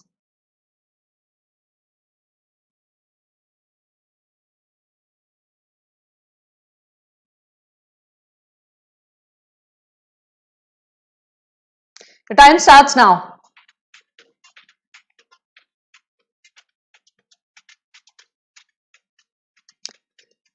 Okay, Bawa, you came in late. My other students will need lunch timing. Ashutosh has already answered.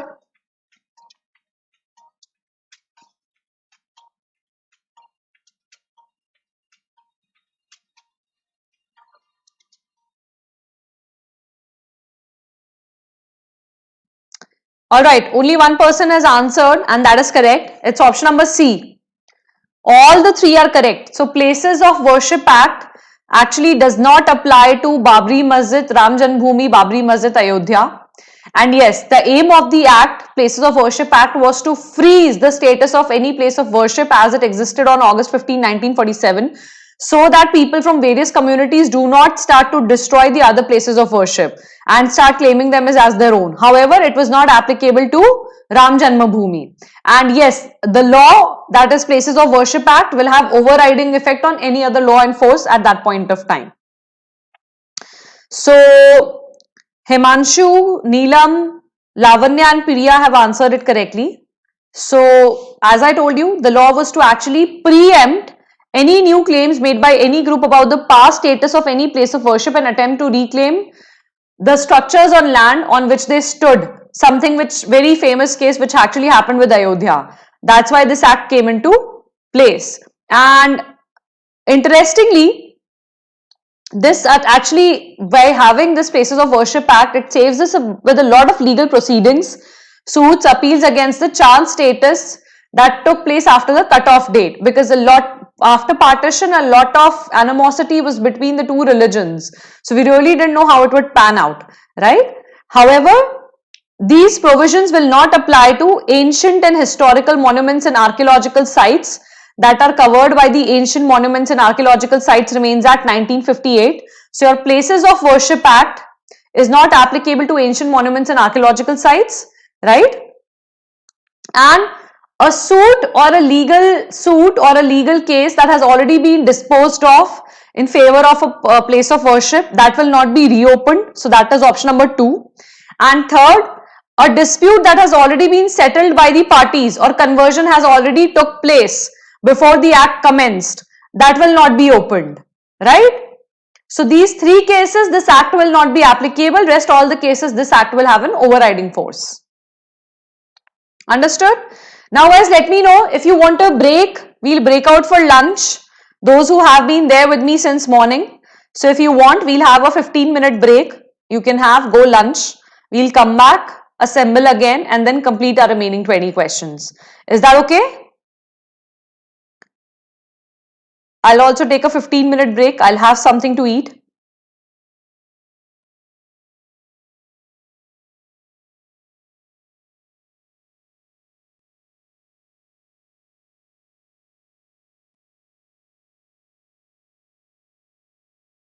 Yes, Neelam, it's a break.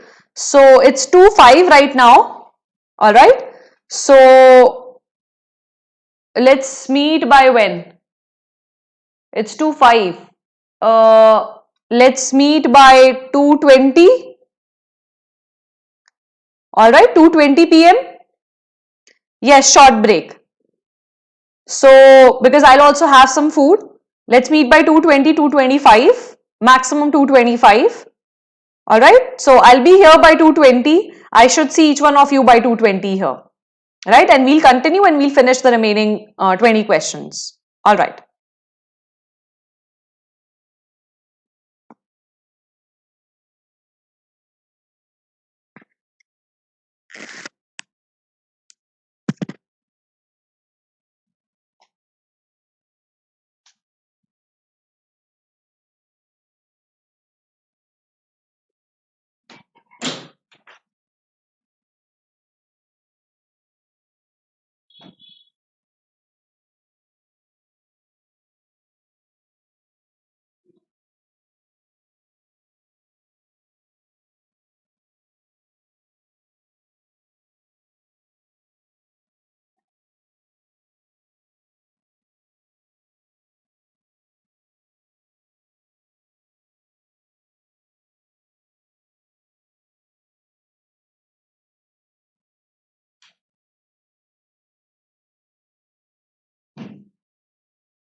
हाँ जी भैया।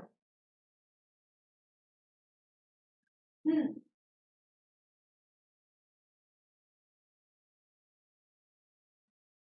हाँ जी मैं सुन रही हूँ।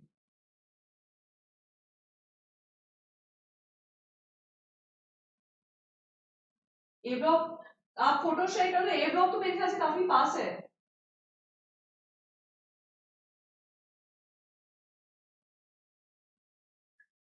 ठीक है।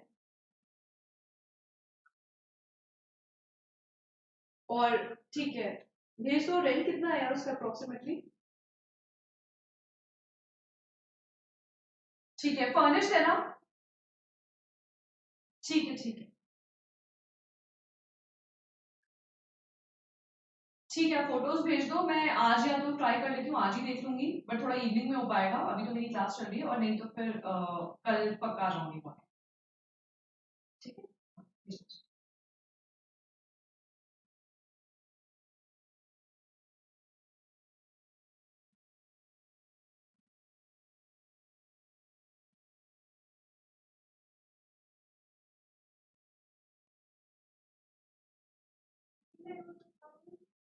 नहीं दीदी नहीं, रहने दीजिए।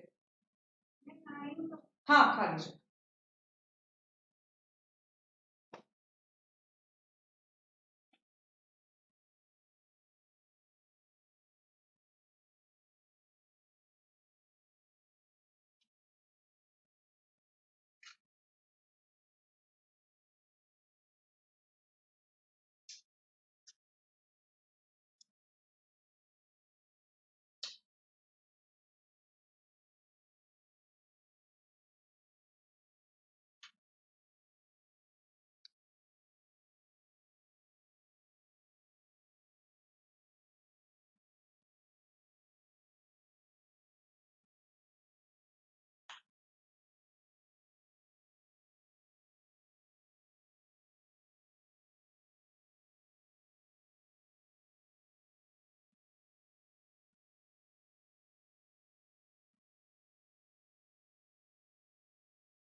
So folks, we are back.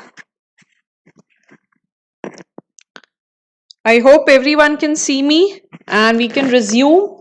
We'll start by doing the art and culture quiz.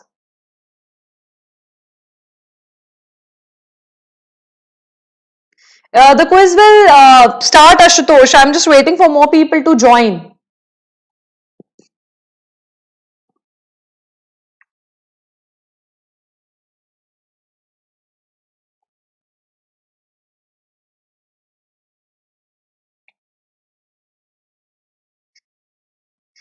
The quiz will start, Ashutosh.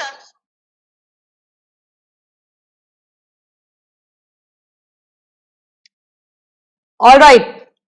So it's 2:21. We'll start. I'll start the quiz also. 4 people are already there. I'm waiting for more people to join. And then I'll start it.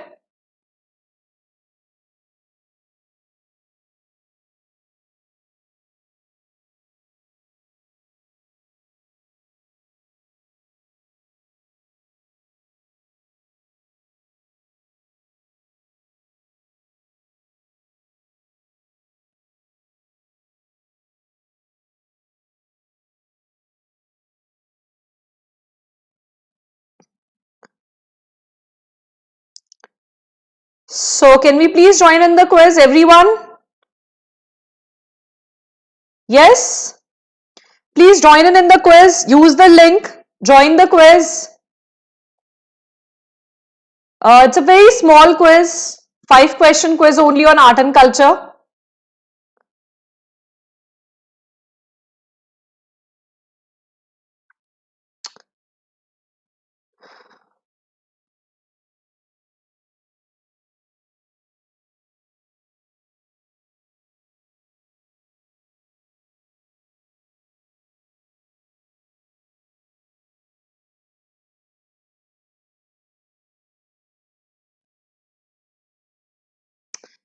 I'll be starting the quiz in another 1 minute because 4 people are already waiting. So I don't want to make others wait too. So please join in. I am not statue. I am live.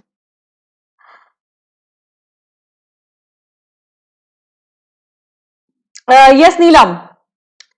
It is now only. Please join in using the link so that I can start the quiz. It's a live quiz, so has to happen very quickly. 5 people are there right now. 40 seconds and 5 questions. So not many questions, a simple revision of art and culture.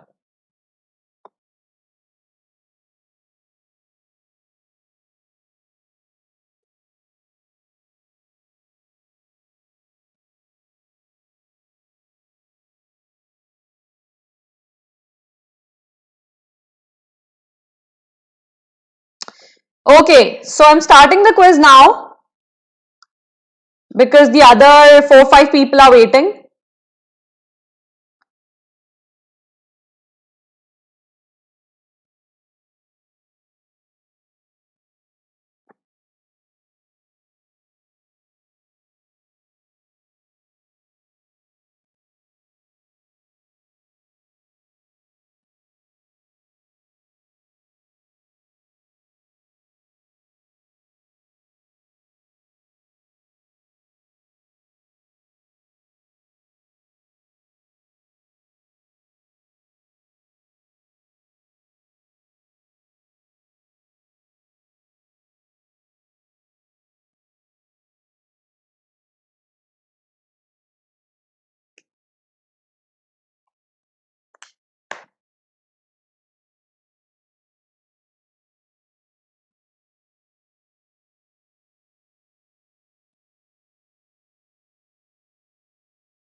So a lot of people answered question number 2 correctly. Ashutosh is there. Neelam, I don't see you. And I don't see the others also. The third question we did yesterday itself.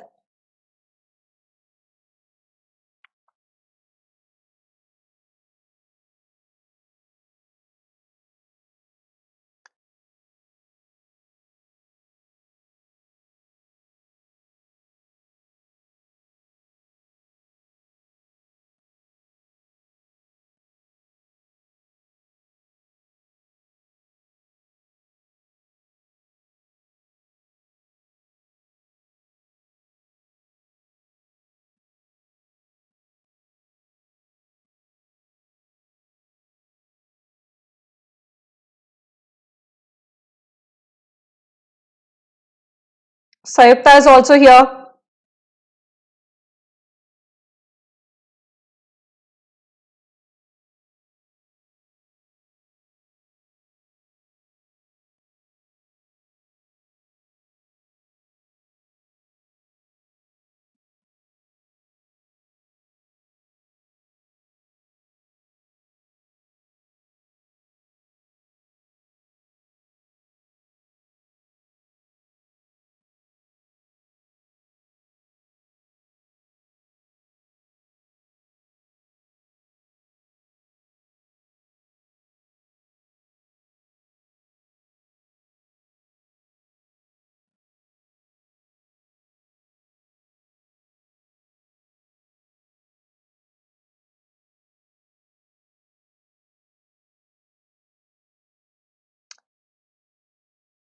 And I think the last question is left now.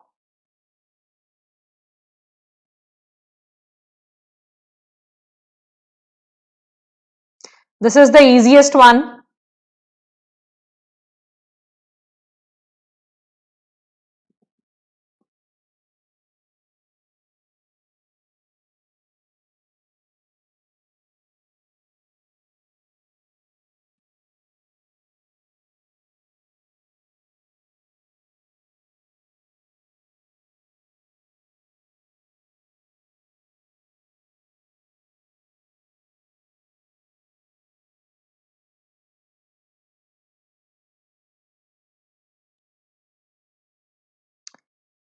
All right. So I have the list here. From my present class, only Ashutosh is there. So Ashutosh, if you have any doubts, let me know.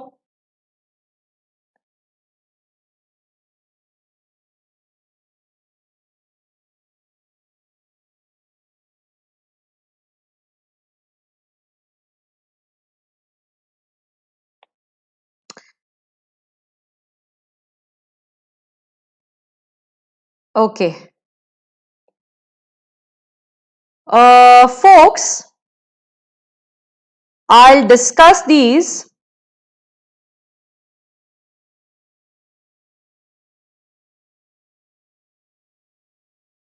Yeah, are you guys here with me? So there were a couple of questions. Paryushan is actually a Jain is they actually keep a fast in Paryushan, Ashutosh. It's related to Jains. You did it correctly. Yes, I'm discussing all of them here. So let me just announce the questions and then we'll discuss one by one. All right. So the first question was, hang on, I'll write the questions here and then we can discuss them.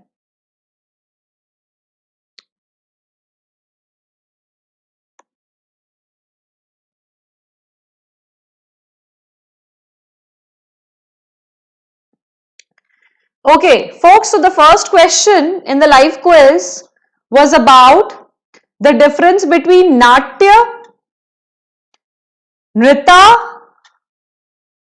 and Nritya. Alright, so Natya is basically drama plus dance. Alright, Nrita is pure dance. And your Nritya is expressions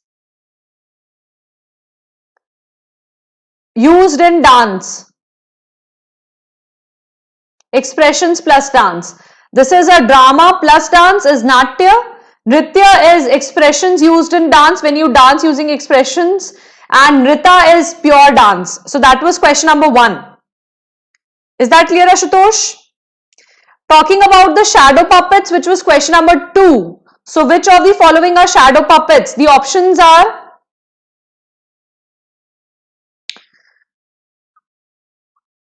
Togalu Gombeyeta,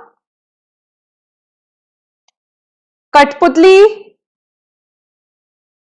Ravan Chaya. Ravan Chaya in his name itself has shadow, and Tholu Bomalata.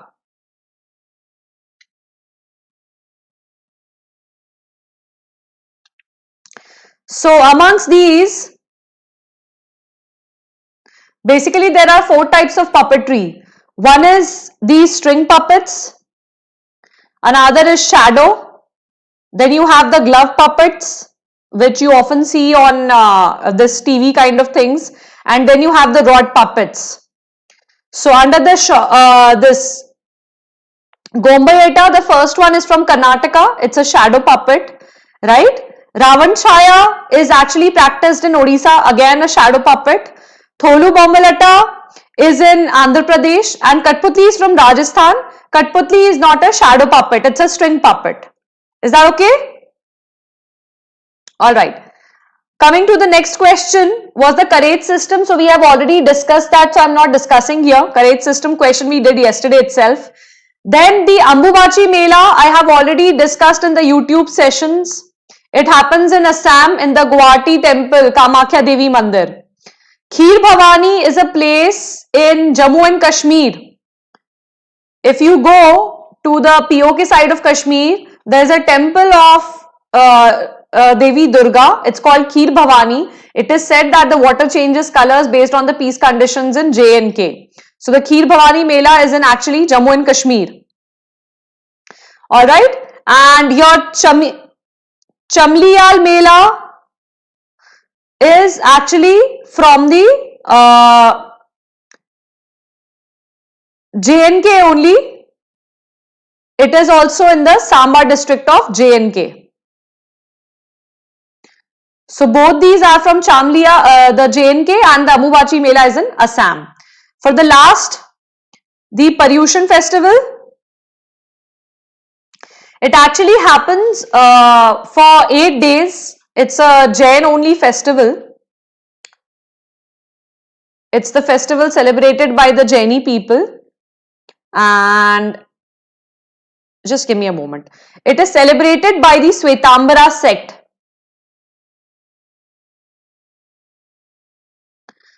So the Jain monks, they actually go back to their own retreats, whatever caves or whatever the place that has been made for them. You must have seen some Jain homes in your vicinity also, because the rain in the sharp monsoons, so that actually makes the residence in the caves in the forest impossible. So that is the Paryushan festival for you. At this time, they discuss the Kalpa Sutra and they actually practice the meditation times. Alright. So this is your Paryushan festival. With that, we'll return to our normal lecture and continue with our class.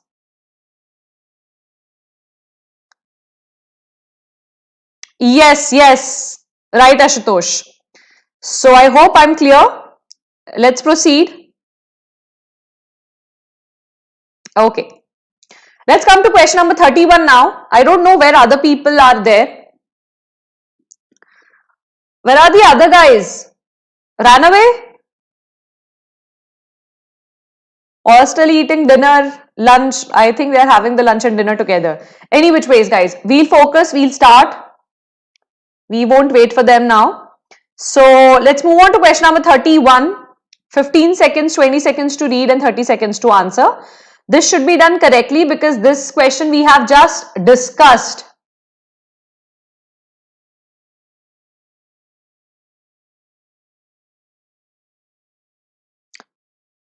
The quiz class, or you want the class that we had yesterday, Ashutosh? What kind of class are you talking about?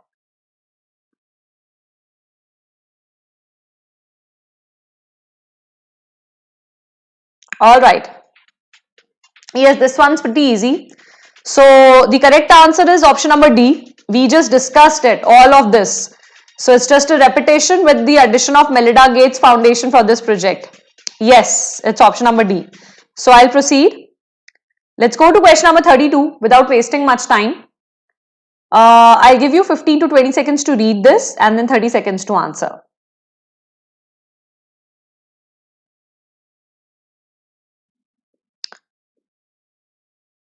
Ashutosh, I don't get you. What do you exactly want me to do? Can you please write in a full sentence so that I'm able to understand? Alright, for question number 32, your time starts now.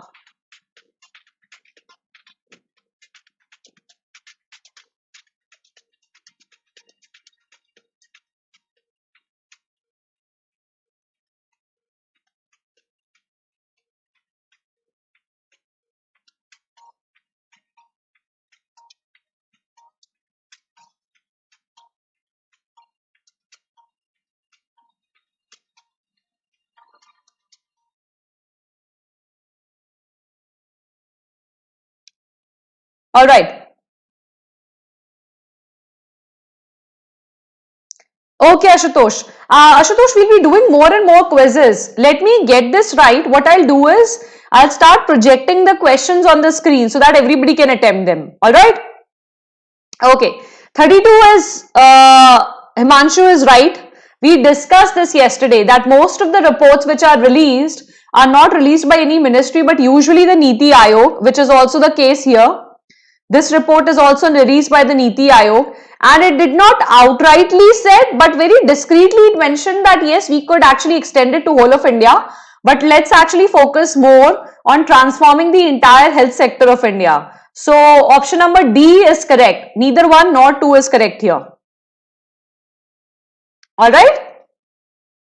Okay. Let's move on to question number 33 and your time starts now.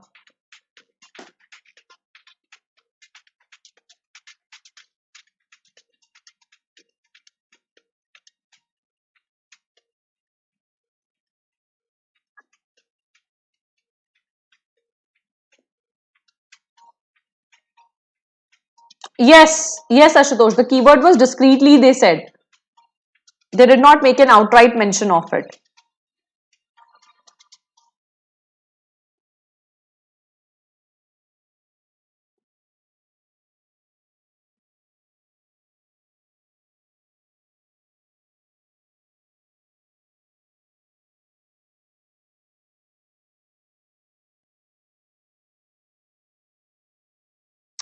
All right. So any answers so far? Yes, Himanshu and Bawa both are right. It's option number A. So the case instrument is actually going about the aerial spacecraft which is given by ESA. So they are actually going around looking for exoplanets which are outside the realm of our normal solar system, see if they actually match with the Earth and maybe if life is possible there. So the case instrument is being supplied by NASA for them so that they can study CASE is actually contribution to aerial spectroscopy of exoplanets. So this instrument will make it easier for ESA spacecraft to go and look out for exoplanets. Is that okay? And they're supposed to launch this in 2028. It will be managed by NASA's Jet Propulsion Laboratory, which is based out of Pasadena, California. All right. Question number 34 on your screens. Again, this one's pretty easy. Priya, it was option number A and not option number D.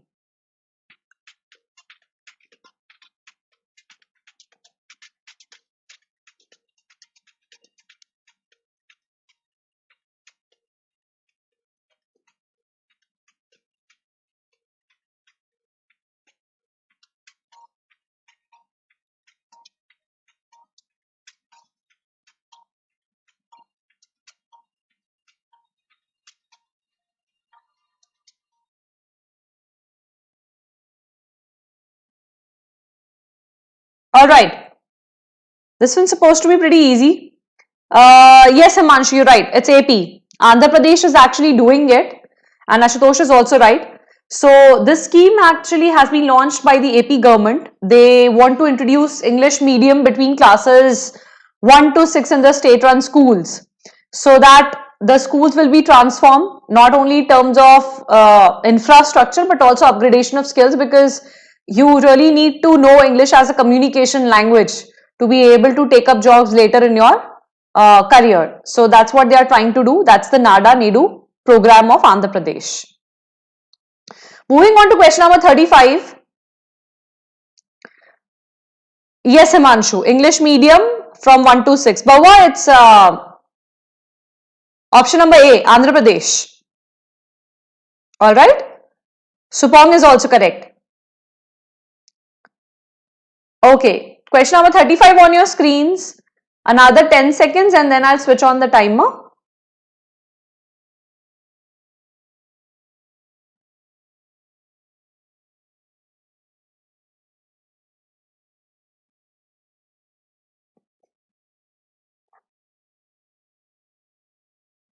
The time starts now.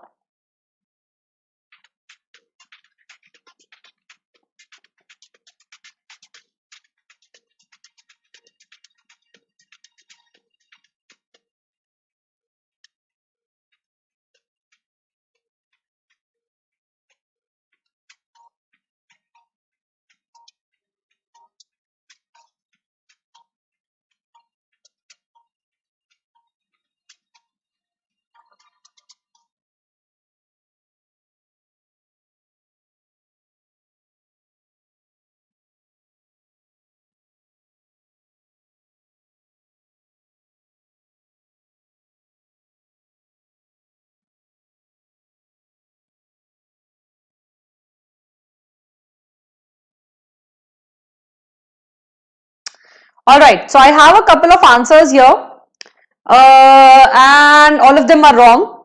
Basically, it's option number A. Only third part is correct because it is not for flow of rough diamonds but for flow of conflict diamonds. Guys, this is an important question, so please keep an eye on this one.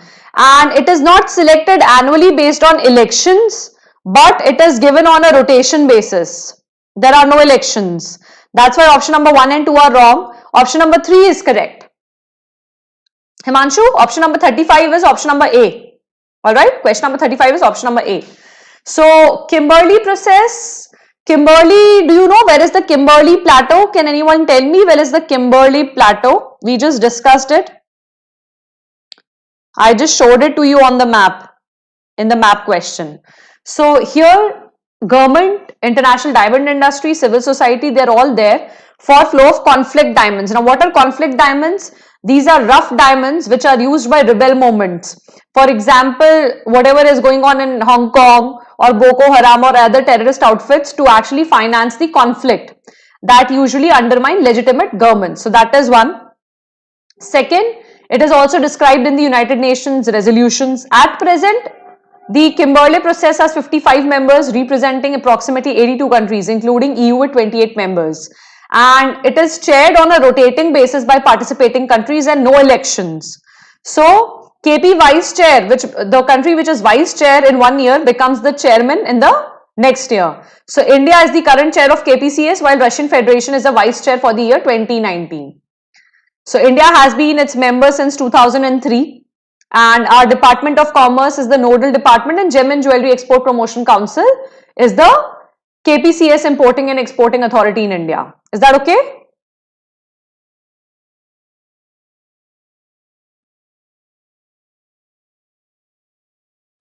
Yes, A is the answer, Akash. Yes, Ashutosh, you're right. No, Bhava, it's not in Africa. Kimberley Plateau is in Australia. If you're talking about diamonds, does not always mean that we have to go to Africa. In fact, let's just check it. So, we had this map. Do you guys remember?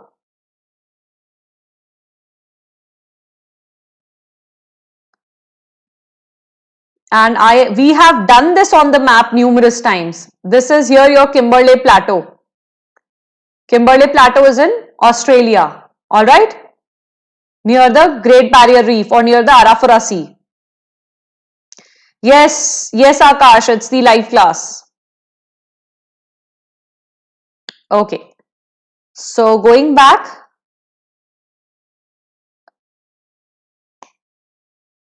let's move on to question number 35 again.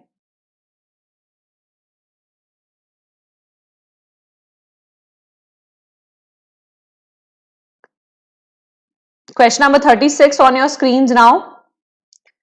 So 15 seconds to read and 30 seconds to answer.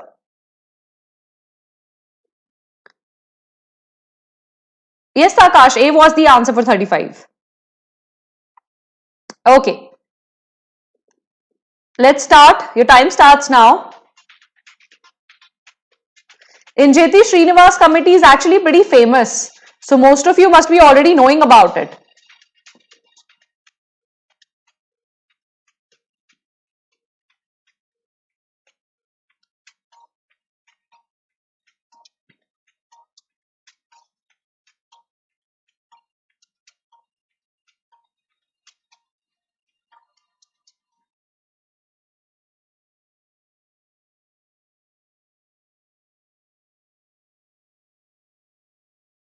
Yes, Himanshu, you're correct. It's decriminalization of company law. That is for what the Injeti Srinivas committee is for. Bahua, it's C. Option number C. So it's a company law committee under the chairmanship of the Corporate Affairs Secretary. Do you remember the Tapan Ray committee we did yesterday? He was also the Secretary of Corporate Affairs, Tapan Ray committee. What was that for? We did it yesterday itself for the CICs, core investment companies, which are a specialized kind of NBFCs. So the Sanjeti Srinivas committee was set up to decriminalize the provisions of Companies Act. So what was happening earlier was, even when the crime committed was not very grave, the penalties were very high. So that actually makes the living of corporates very difficult in our country. So just to increase the ease of doing business, this committee was set up to see that if we can declog the legal system or criminal justice system, and if we can make it easier for the companies by reducing the penalties in certain cases where the gravity of crime is not much.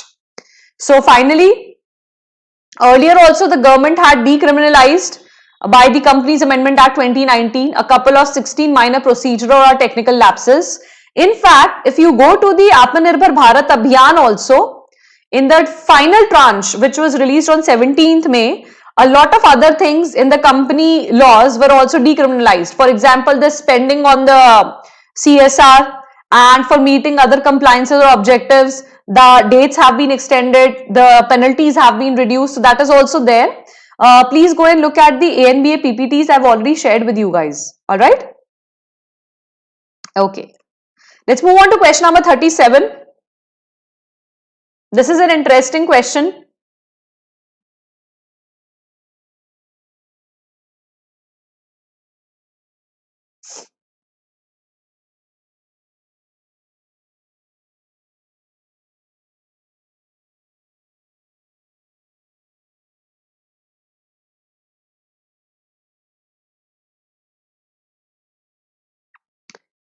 Your time starts now.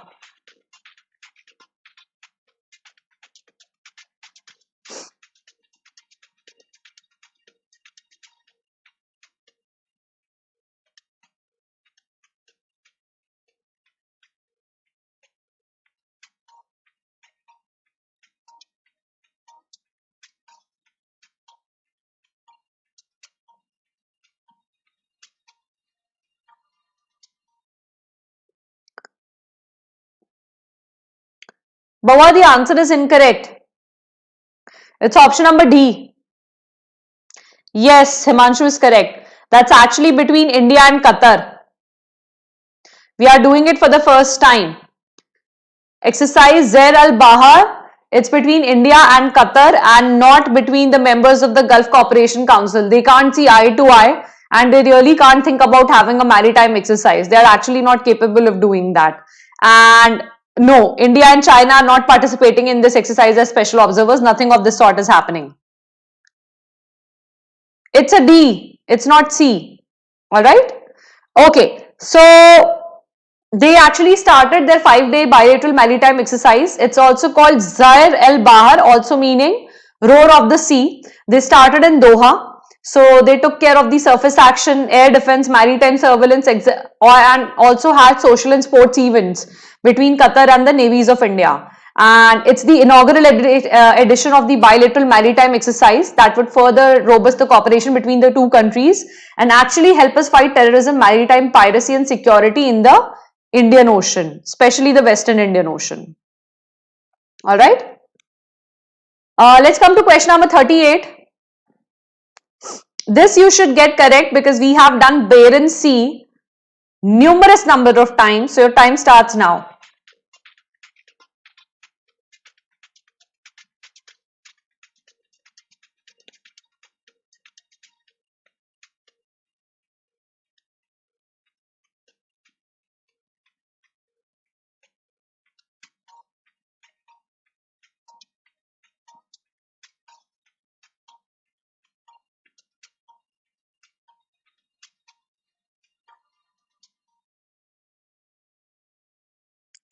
All right.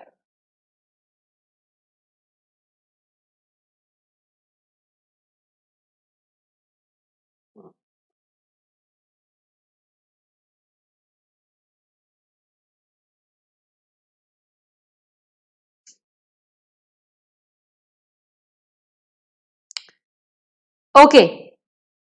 38 is actually Russia and Norway. So yes, it's option number B, Himanshu.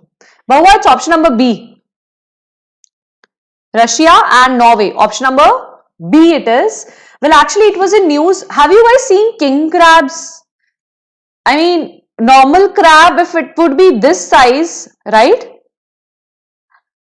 The king crab is approximately the size of the entire screen. So it's almost 10 to 20 times bigger than a normal crab that you even see on the bandstand in Mumbai. So they were actually introduced in the Bering Sea in Russian region in 1960s. They just wanted to promote fisheries and it's an invasive species. However, now since most of the Bering is ice free for longer months given the climate change, the king crabs have completely conquered the region since their introduction, right? And Bering Sea is off the north coast of Norway and Russia. So Svalbard we have already done is a territory of Norway. Nova Zemalia is for Russia, right? So the boundaries are between Russia and Norway. Finland is a little bit inside. So it's Norway here and the rest is the Kola Peninsula of Russia, the White Sea here and the Bering Sea here. So it's Norway and Russia only which bound the Bering Sea. Not the coconut crab, Himanshu, the king crabs. They're very huge, red king crabs. One of the biggest variety of crabs. I don't have a photo here, otherwise I would have showed you, Himanshu. Okay, let's move on to question number 39.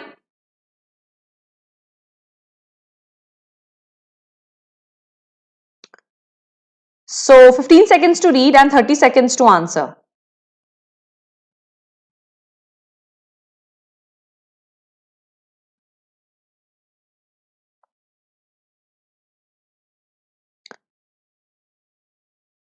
Himanshu, not the coconut crabs, but the king crabs. King crabs are different than the coconut crabs.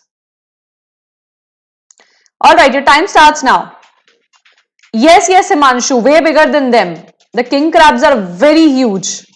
If you have the time, go and check out their pictures. It's actually scary to see them.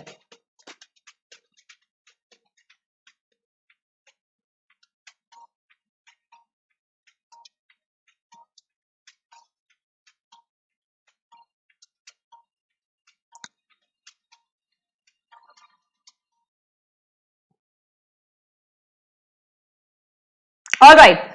Bawa, question number 39 is not option number A, but option number B. The World Gold Council Folks, it can be an important question. Alright, Lavanya, it's not C, it's option number B. Alright, here, well, gold, obviously everybody knows, is the most popular investment choice.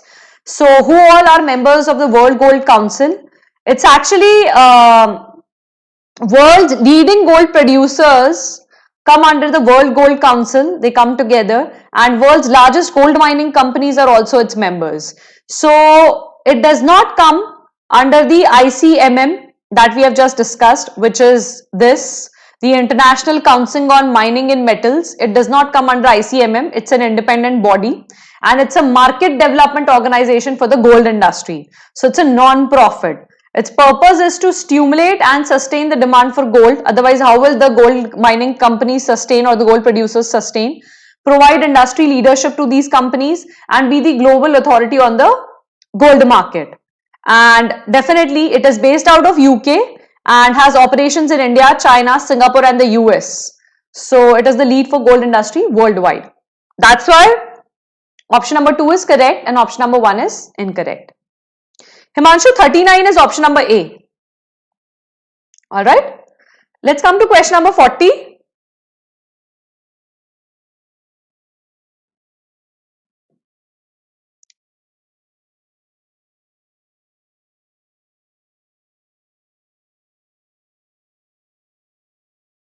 This is an interesting scheme.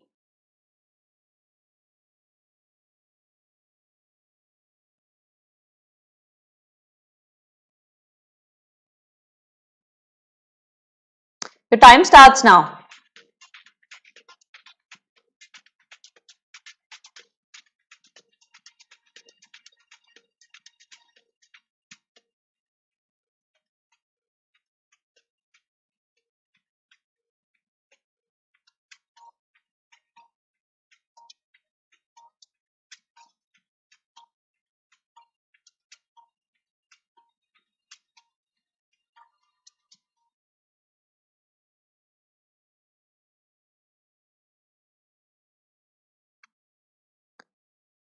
Well, actually, there is a problem. So the problem is only option number B is correct. A is not correct because it's not in West Bengal. This is in Assam. So that's the only difference. That's why option number 1 is wrong. Otherwise, the scheme is similar. The Arundhati scheme has been started by the government of Assam to provide 1 tola gold to the bride's parents when the girl gets married. What is the quantity of 1 tola gold? Approximately 11 grams of gold. Right? However, the scheme is limited to the weaker section of the society whose annual income is below 5 lakh, irrespective of whatever their caste, creed or religion is. They will be given this benefit. So this initiative is actually there to check child marriage. So that whenever you are having a marriage of a woman, so if that woman is of 18 years, then you can actually get her married and you can go to the government and get 1 tola sona. So 10 grams of gold is actually approximately 60 or 70,000 right now. And that keeps changing, and we have a huge love for sona. So I think this scheme should be pretty successful, and it's one of the very unique initiatives to prevent child marriage. Alright. Okay, let's come to question number 41. Ashutosh and Himanshu were correct. Bhavwa and Lavanya, it's not option number C, it's option number B. Let's come to question number 41. 20 seconds to read and 30 seconds to answer. This is an interesting question. So read it very carefully. Otherwise, you'll make a mistake here. It looks like it's pretty easy. Tola is that they have to describe, Himanshu. I don't know what they are giving. 24 karat gold or 18 karat gold. Usually for making ornaments, it's 18 karat gold because you can't make ornaments with 24 karat gold. You have to, it has to be, the maximum purity can be 22 karat gold because gold is very soft. Sorry, gold is very hard, so you can't make it unless you mix it with some alloys. Alright, another 5 seconds and then I'll switch on the timer and you can start answering.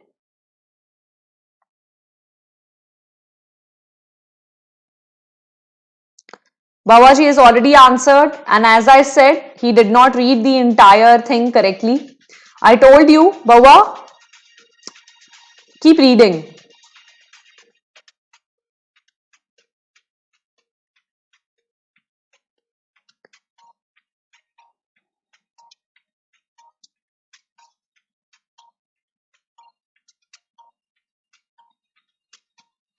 This is an important question from the point of technology. We have been having a huge debate around it. And unfortunately, nobody has answered me correctly. It's neither D nor C. It's actually B. So Himanshu has answered me correctly. Third is incorrect because, see, if you're talking about end-to-end encryption, that means, for example, now, okay, has it ever happened to you? There were two keys in the house, right? So your mother, for example, it happens in my house. My mother, she goes to teach. She's a principal of a college. So when she leaves, she takes one key with her of the house. And I have the another key. All right. Now I take another key. If I have to move out, I take the another key and we both go out. My father doesn't live here. Now, for example, one fine day he decides to surprise us and he comes back home earlier, but he doesn't have the key. So can he ask our neighbor to actually go and open that lock? He cannot, because it's end-to-end encryption. Only me and my mother have the key to that lock. So in the end-to-end encryption, it is not possible for a government to give a warrant and then, get the entire thing decrypted. That actually doesn't happen, because the key is only with the sender and the intended recipient. So no middleman can be there. However, in other forms of encryption, which is a transport layer encryption, you can actually go and decipher the data by utilizing the transport layer from where the messages are going. So that's why option number 3 is incorrect. However, why are we wanting to use the end-to-end encryption technology? So that there's not a mass surveillance like what was in news during the time of Edward Snowden. If you guys remember, he's a very famous case. He's right now residing in Russia. Do you guys remember him? He's right now residing in Russia because he actually disclosed that how America is snooping on the entire world because it has all the tech giants. So to actually take away the governments from mass surveillance and making their intelligence gathering more targeted, we are trying to use end-to-end encryption technology. So it scrambles messages in such a way that if you send me something, only I am able to decipher it. Nobody in between can do that. All right. Let's move on to question number 42.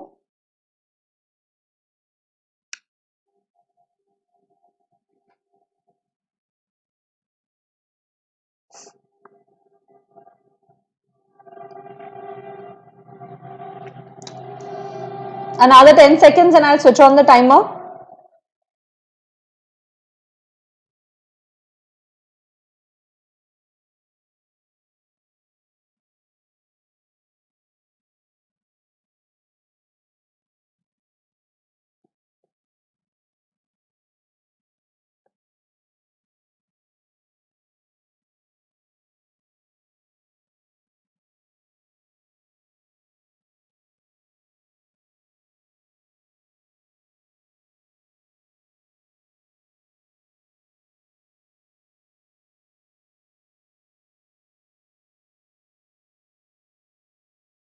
Your time starts now.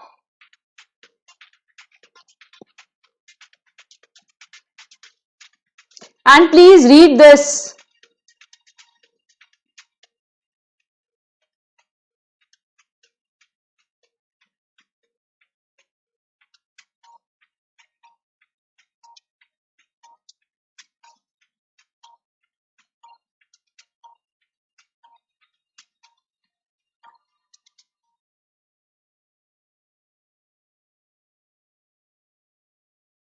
Himanshu has answered it correctly. It's option number D.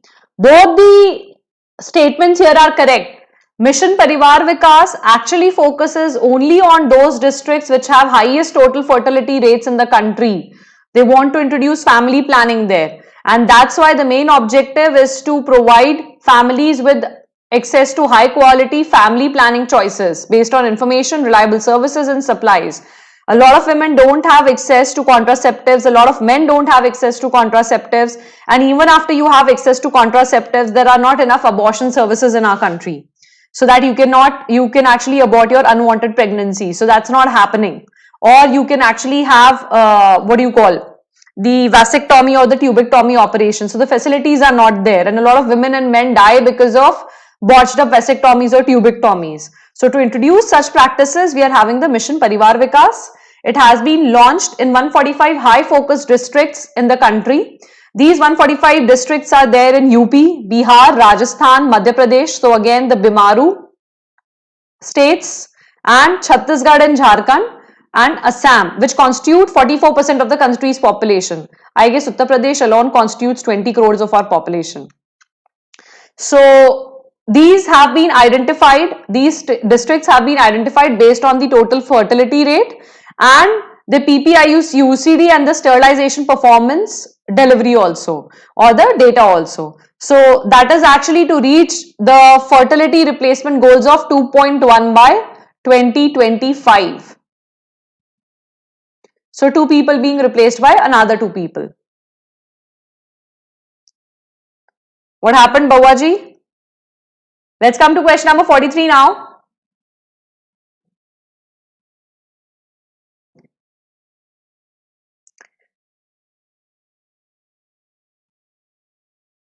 TFR, Himanshu, not TRF. Total fertility rate, TFR. Alright, question number 43.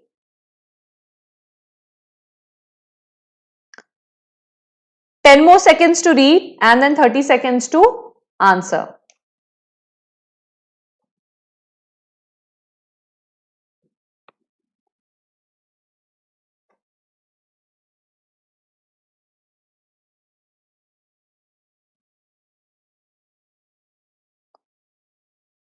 This one's pretty easy actually. So I'll start the timer.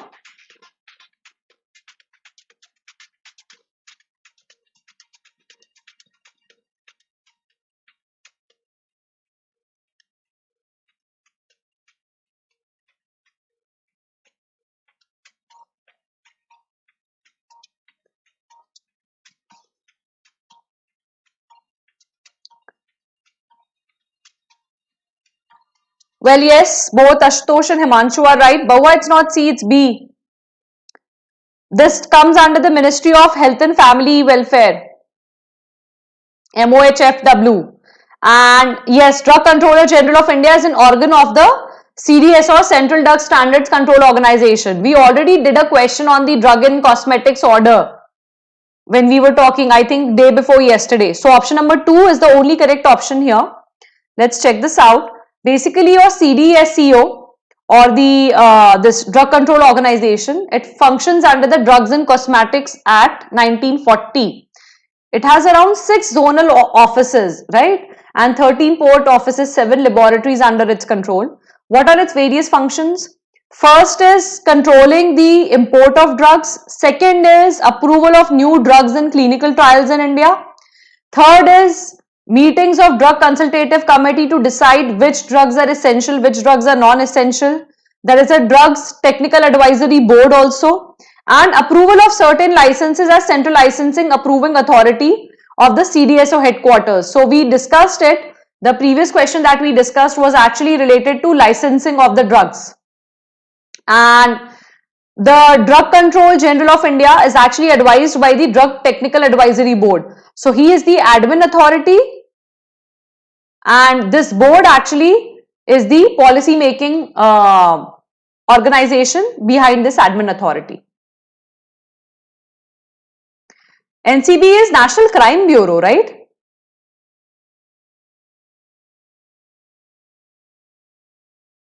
Which NCB are you talking about, Himanshu?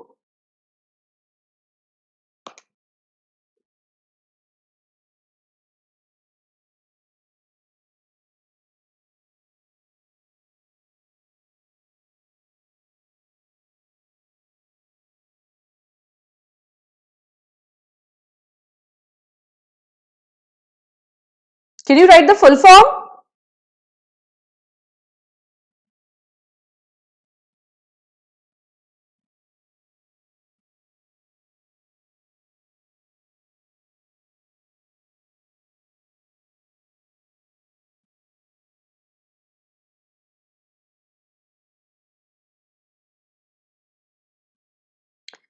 Okay.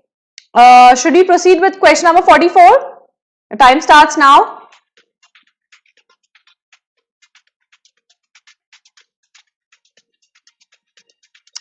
Oh, the Ria case. That's under the Drugs and Cosmetics Act 1940 only. You're right, Himanshu. You're right. It comes under the Drugs and Cosmetics Order only. So it comes under this authority only, the Narcotics Control Bureau. The Ria Chakravarti case you're asking, right? All right. Question number 44.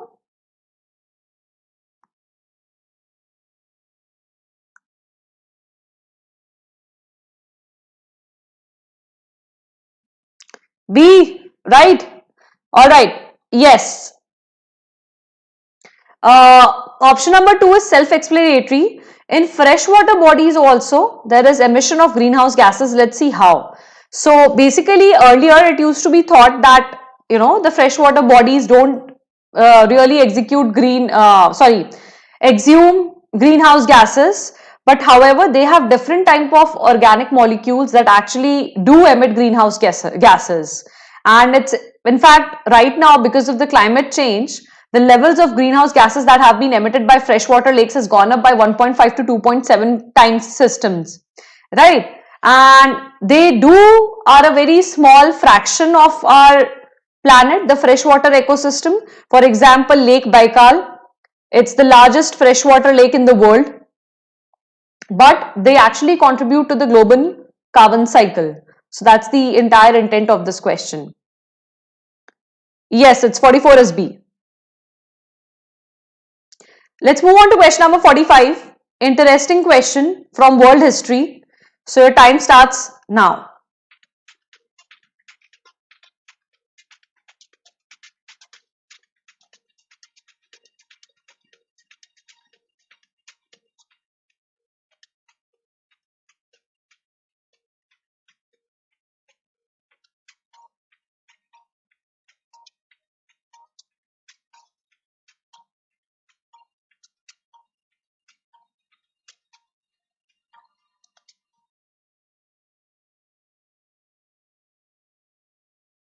This one's pretty easy actually.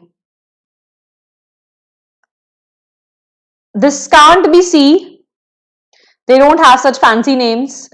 Definitely not B. And Berlin there was no revolution of named Velvet Revolution. So definitely option number D. Yes, fall of communist control over Czechoslovakia.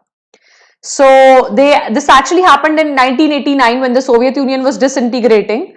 So they actually came out of the shadow of Soviet Union and started to have their economy as free market. So that is what is called the Velvet Revolution. So in 2019, they celebrated the 30th anniversary of the Velvet Revolution. Let's do the last 4-5 questions. So 5 questions more remaining. So let's start with that. This again is an interesting question. It's a very simplistic question, but I think quite important for prelims because Delhi's poor air quality is always debatable. So your time starts now.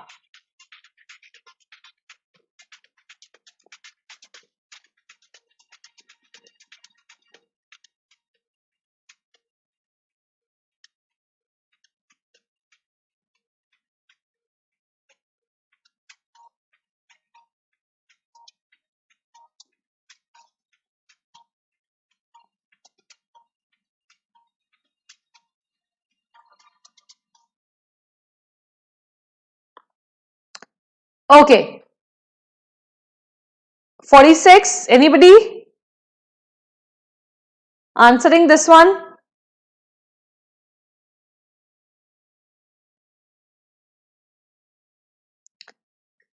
I'll check that, Himanshu.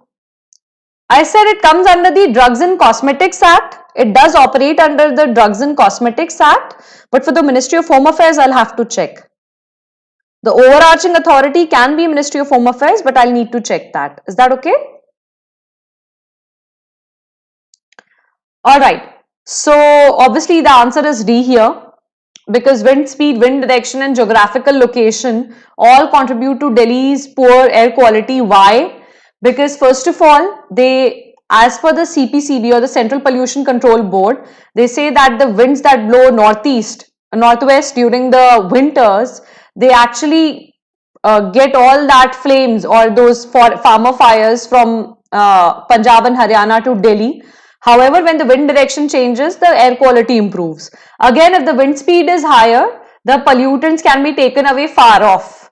So that also improves your air quality. And the third is the geographical location. So because Delhi is located on the Indo-Gangetic plains, which is any which way is the most polluted belt in the country, that is again one of the main reasons behind Delhi's air pollution. Alright, let's come to 47.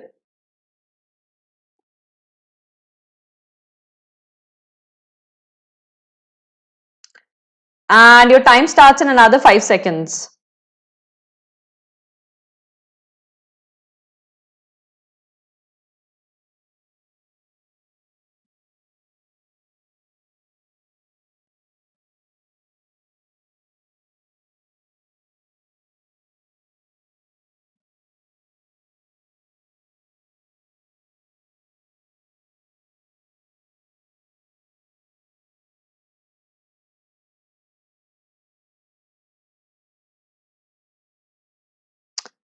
Okay, so time starts now.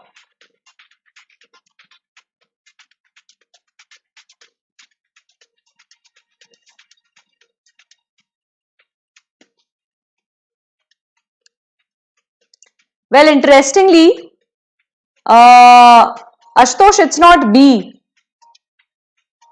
It's actually D.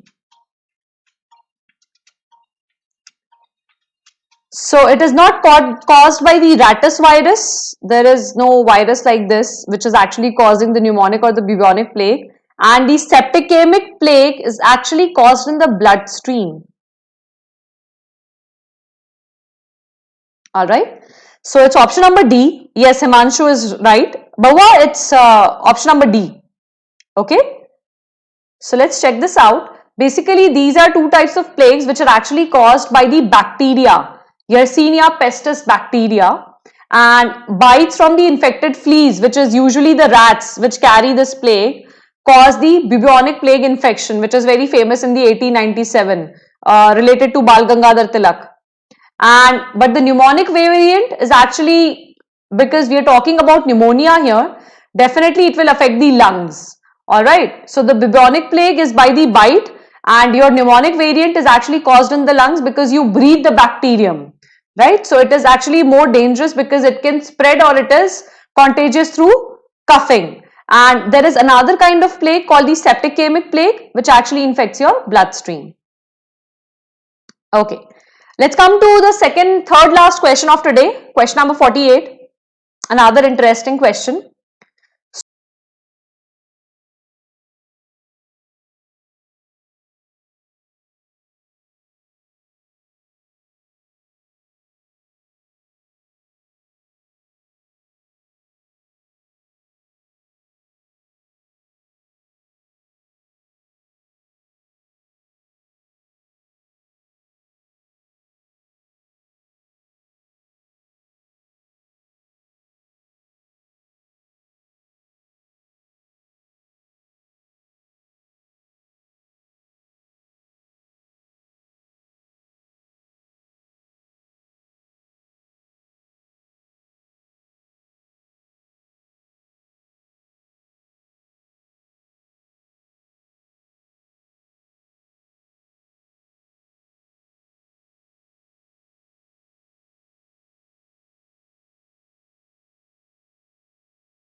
Himanshu is correct. It's option number D actually.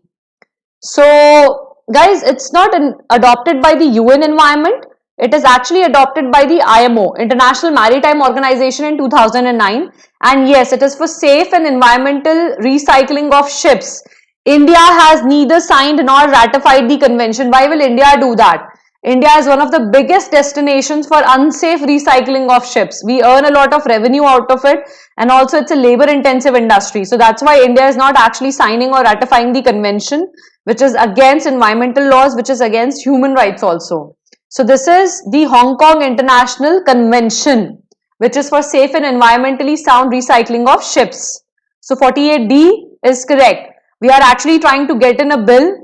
The cabinet recently approved the proposal to have a bill called Recycling of Ships Bill 2090. And as of now, who all have ratified the convention. So it's only Germany has become the 13th country to accede to the convention. India is still to ratify or sign the convention. So India is actually a leader in the global ship recycling industry, especially Surat and Gujarat area is very, very famous for that. So we have a 30% share in the ship recycling market. And India actually does tons and tons of ship recycling, so which is actually causing a lot of ecological damage to our coasts. Let's come to question number 49.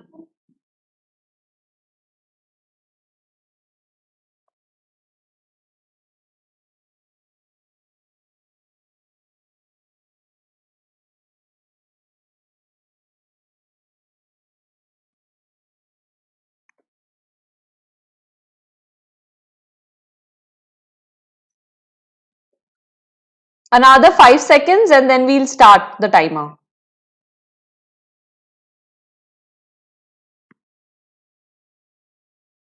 All right.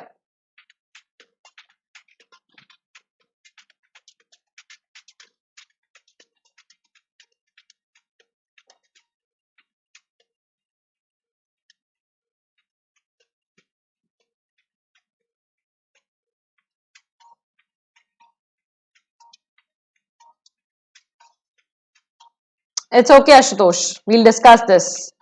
Himanshu and Bawa?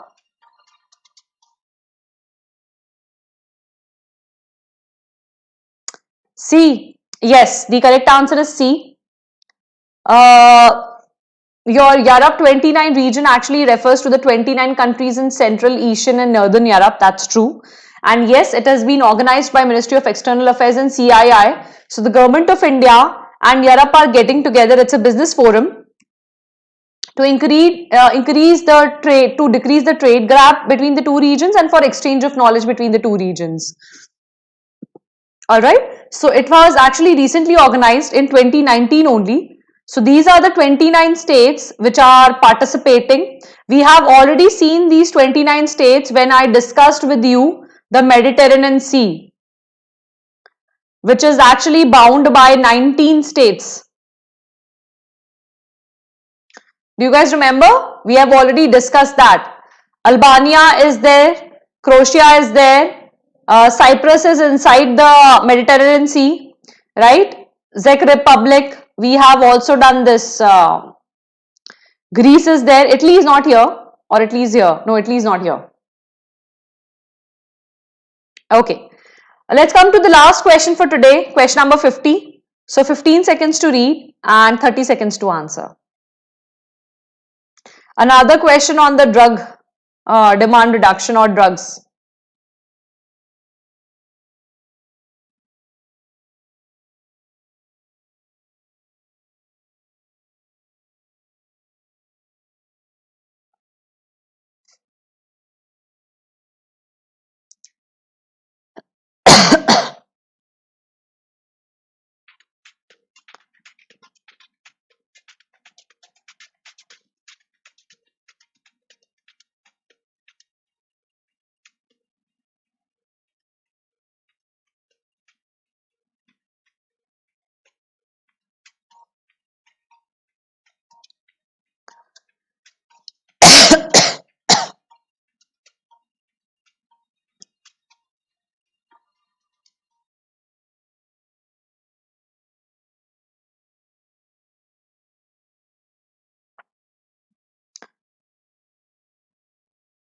Okay, Bawa and Himanshu. Bawa has skipped. Himanshu?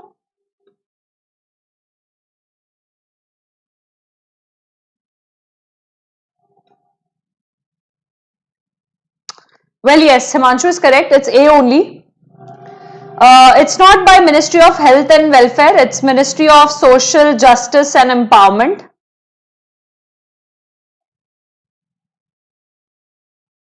All right, and this is not 2020 to 2025. It's 2018 to 2023.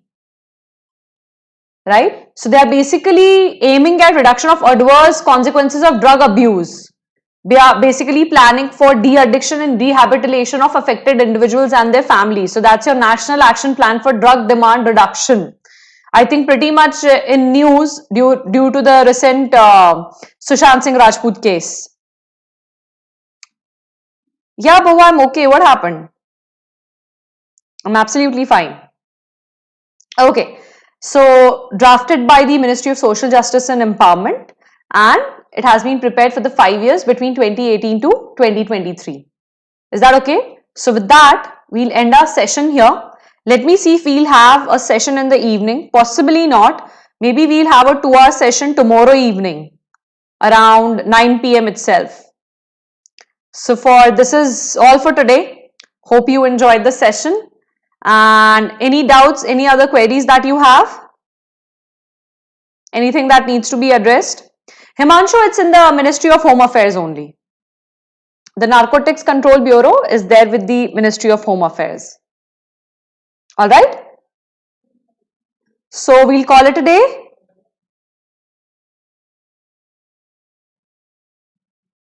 You're welcome, Ashutosh.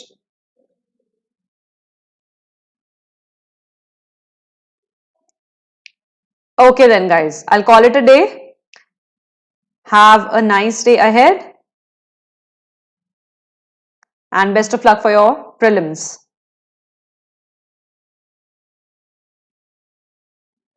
Sure, Ashutosh. Thank you.